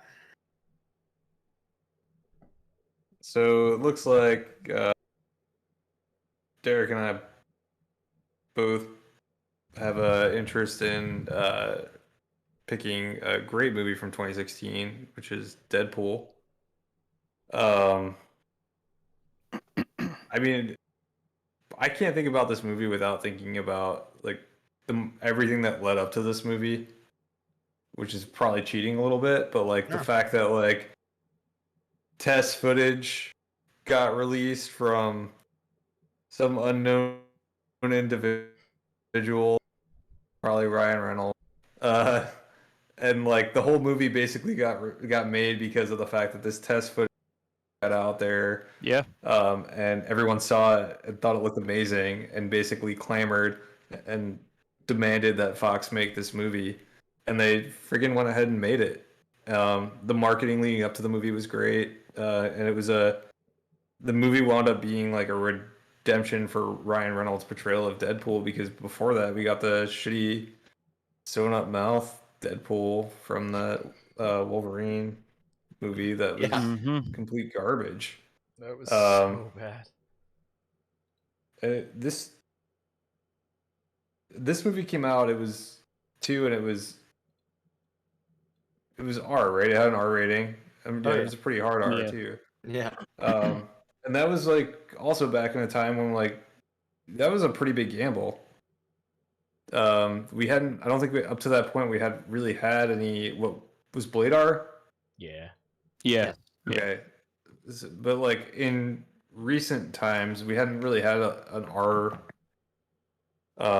superhero movie, so it was kind of a big risk in that this movie was made based on the fact that the internet demanded that it be made, and it was when they went ahead with the R rating, and it was just it felt like it shouldn't have been a success, but the movie turned out awesome. I had a lot of fun watching it. Thought Ryan Reynolds was great as the character, and the action was awesome. I just really enjoyed this movie. The sequel to me wasn't quite as good as the first movie, but still enjoyable. And hopefully, I mean, we're now at a point where Deadpool is reviewing movies with Korg, and hopefully we're going to see Deadpool as part of the MCU. By 2030. Yeah. I'm okay with that. As long as he's I think there's a role for him in the MCU, so I hope we wind up seeing him appear, and I hope Disney just doesn't shutter him as a character because he doesn't fit into the whole wholesome Marvel superhero category. So I don't know. Bleep his stuff. You can do it. Yep. You can make it work.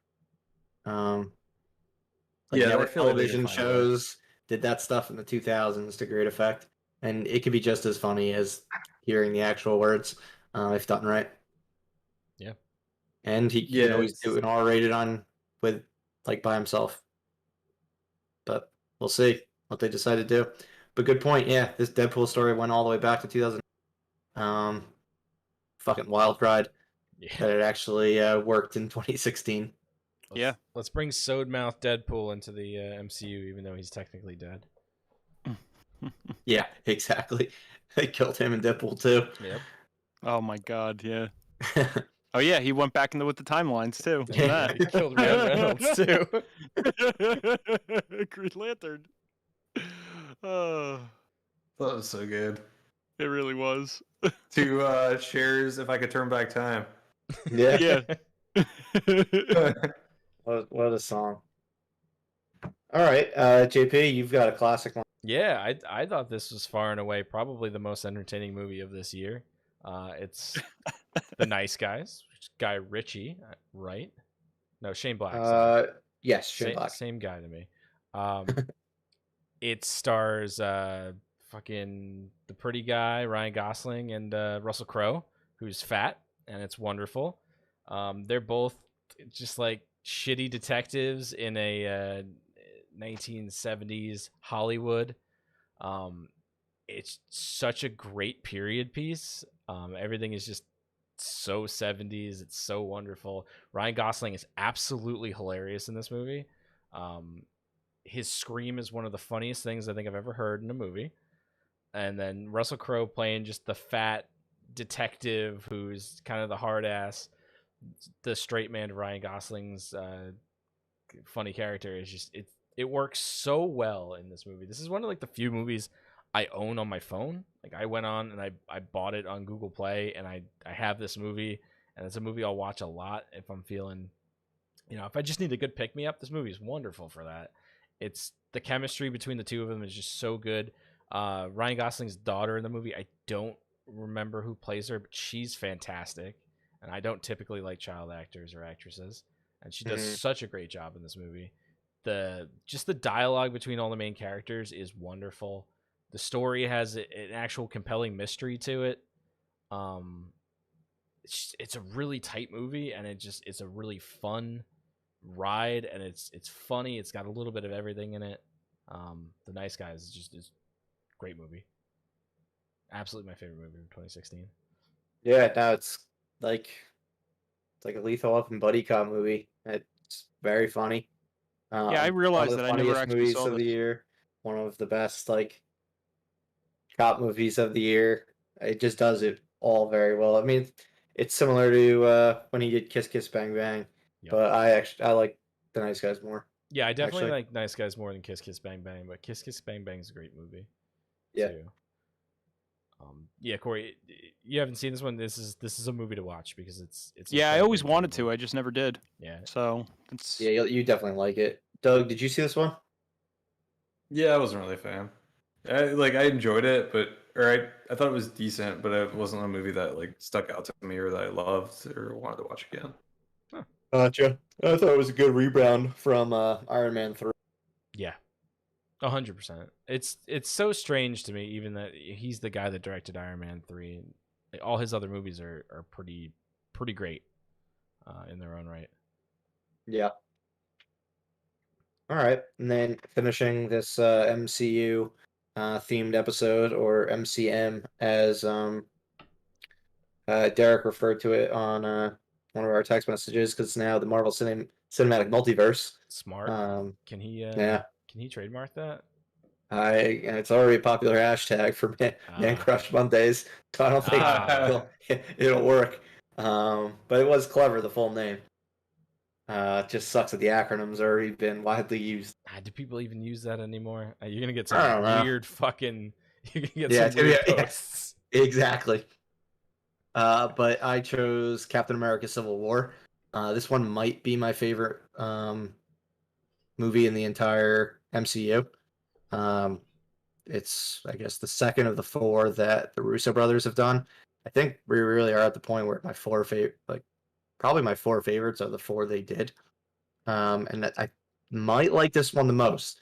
A lot of it has to do with how low scale, like, a lot of it is, and how it really just has to do with like internal strife between everyone. But the fact that like Zemo, like at that point, was just, he's just a normal dude, just causing them to fight each other. I thought that was a really clever way to have a villain in the MCU instead of having these like big like gods and what did they say in Falcon the Winter Soldier? The three types of bad guys are wizards, aliens, and gods, right? Robots yeah, or something? Robots. and robots. Yeah. So like not having any of those three, just having a normal dude who's pissed off at them because of the Sokovia incident.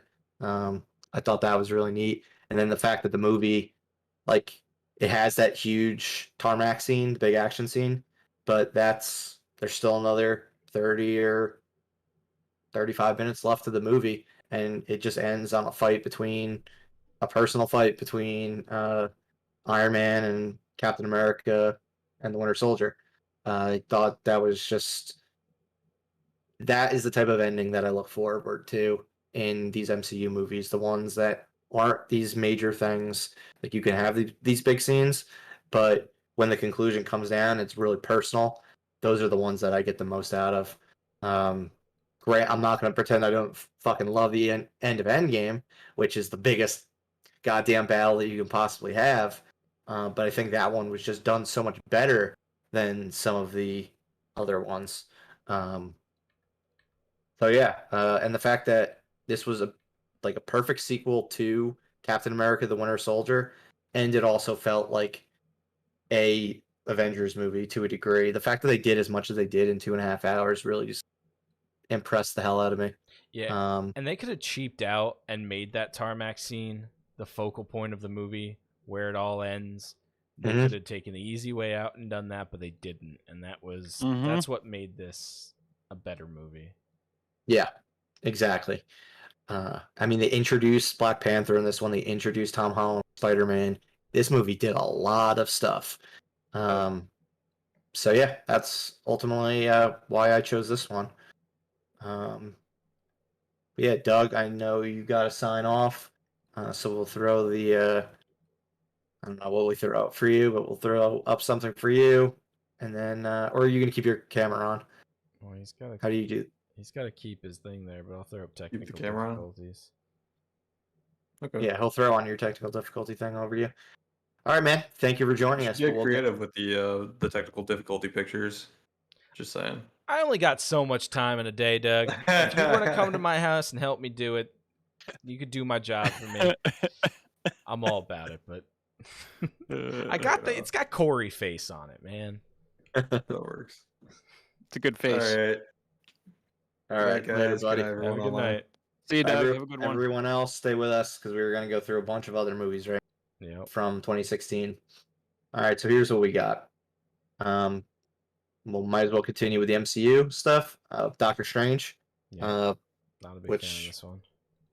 I love Doctor Strange. I wasn't on first viewing, but I liked it more after the fact. I think the Russo brothers did Doctor Strange better once they used the character in Infinity War, and briefly in Endgame. But on watching it like a second time, I did enjoy this one. I know Doug absolutely loved it in 3D. Like, dude, fucking still talking about it 5 years later. It's a shame he walked away right before we started talking about it.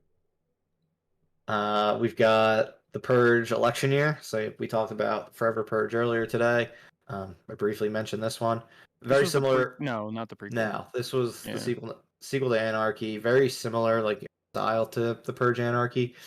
But this one is the one that had Frank Grillo suddenly go from a guy who wanted to kill someone for like killing his daughter to him being a Secret Service agent for a senator running for president. So they just kind of changed his character completely, which was interesting. But yeah, well done thriller. We got La La Land, also a solid soundtrack. You haven't heard our full episode about soundtracks, check that out. But it won Best Picture briefly. Exactly, it had its moment on the stage. Its brief moment on the stage, like you said. And then big year for Gosling. Between Nice Guys and La La Land, two movies that show very different portrayals of Ryan Gosling. If you had thrown on like one of his other ones, where like Drive or that, if you had thrown that in that year, would have all the facets of him would have been there. I feel like we do this every time we do one of these series. There's always someone that just had a big year. Yeah, it's never like where they have a couple movies well, but it's this person had a big year. And like they're not necessarily like major box office years, but they made like two really fucking good movies. And this is definitely the case. 13 Hours. Was that this was the Mark Wahlberg, Michael Bay movie, right? Is he a sniper? Yeah, I believe so. Like or was it Benghazi? Was it that one? Oh, yeah, this might have been the Benghazi one. I wanted to see this movie. Lone Survivor was the one with Mark Wahlberg. Right, yeah, 13 Hours was John 13 Hours was Krasinski. it was the Benghazi movie. I really wanted to see this movie. I still want to see this movie. And it looked tense. The guy from The Office is in it too. It's two guys from The Office? Yeah, it's John Krasinski and Pam's Roy. Yeah, Roy's in it too. The two loves of Pam Beasley's life. I want to watch this thing. Then we've got Sausage Party, probably the most ridiculous Seth Rogen movie. That was such a huge this one I never saw. I heard it was bad. It's weird. It's very weird. I mean, it's telling like a story about so much of it is dealing with like the death Jewish Palestinian type of crisis, but between bagels and other stuff. It's fucking ridiculous, this movie. The end is like a gross orgy between all these different food items. Super strange film. Yeah. Then we got Jason Bourne Identity. Jason Bourne for all you Guillermo. This was the fourth one in the Bourne series. Jason Bourne was the title. It was more of the same of Bourne Supremacy and Bourne Ultimatum at this point. It was Paul Greengrass and Matt Damon doing their thing together. I think this one brought in Tommy Lee Jones, if I'm not mistaken, and Alicia Vikander, who we talked a bunch about last week. But yeah, I didn't find this one too memorable. I only saw it once compared to the trilogy, which I saw a ton of times. It was better than the Jeremy Renner one, though. We'll definitely give it that. Terrible. Anything's better than Jeremy Renner. Anything. Jeremy Renner, you are not the action hero that this world needs. You're a good guy, I'm sure. But you're not an action hero. You're not an action hero. I'm sorry. Neither am I, though. So, there you go. We got that going for us. Neither are all of us. We all got that in common. Yep. Come on the podcast, Jeremy Renner. Let's talk about not being action stars. On the comedy side of things, we've got Mike and Dave Need Wedding Dates. This was the Zac Efron, Adam Devine one with Anna Kendrick and Aubrey Plaza. I saw this on HBO or something, and I I laughed a bunch of times. Did you guys see this one? Catch this one? No. Not yet. I probably will be soon, but I haven't It's seen gonna it. be on your list soon enough. Why him? We talked about this one fairly recently. Corey, you had This recently movie's watched it. hilarious. I like this But one. why him? Did you? though? What's up, JP? But why him? Oh yeah. Why Did him? you know Zoe Deutsch or however Zoe you pronounce her Deutsch? name? I think it's That's Deutsch. that's Leah Thompson's daughter. What? No Yeah. way. I just found this out last week. No. I mean, yeah, look at her and listen to her now, and you're gonna be like, yeah, that's Leah Thompson. Can't be. Oh my. They don't have the God. same last name. It's impossible.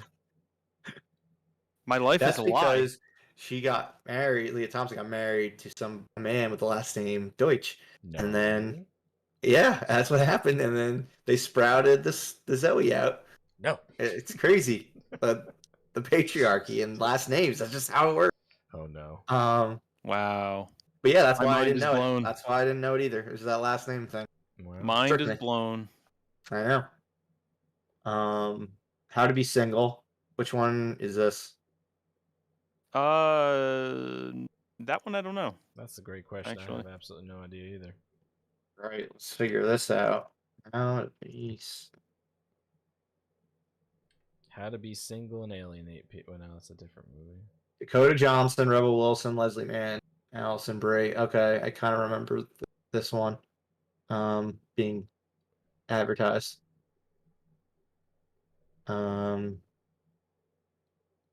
Yeah, it's the four of them. Tagline is "Welcome to the party." Oh, there's a party involved. That's good.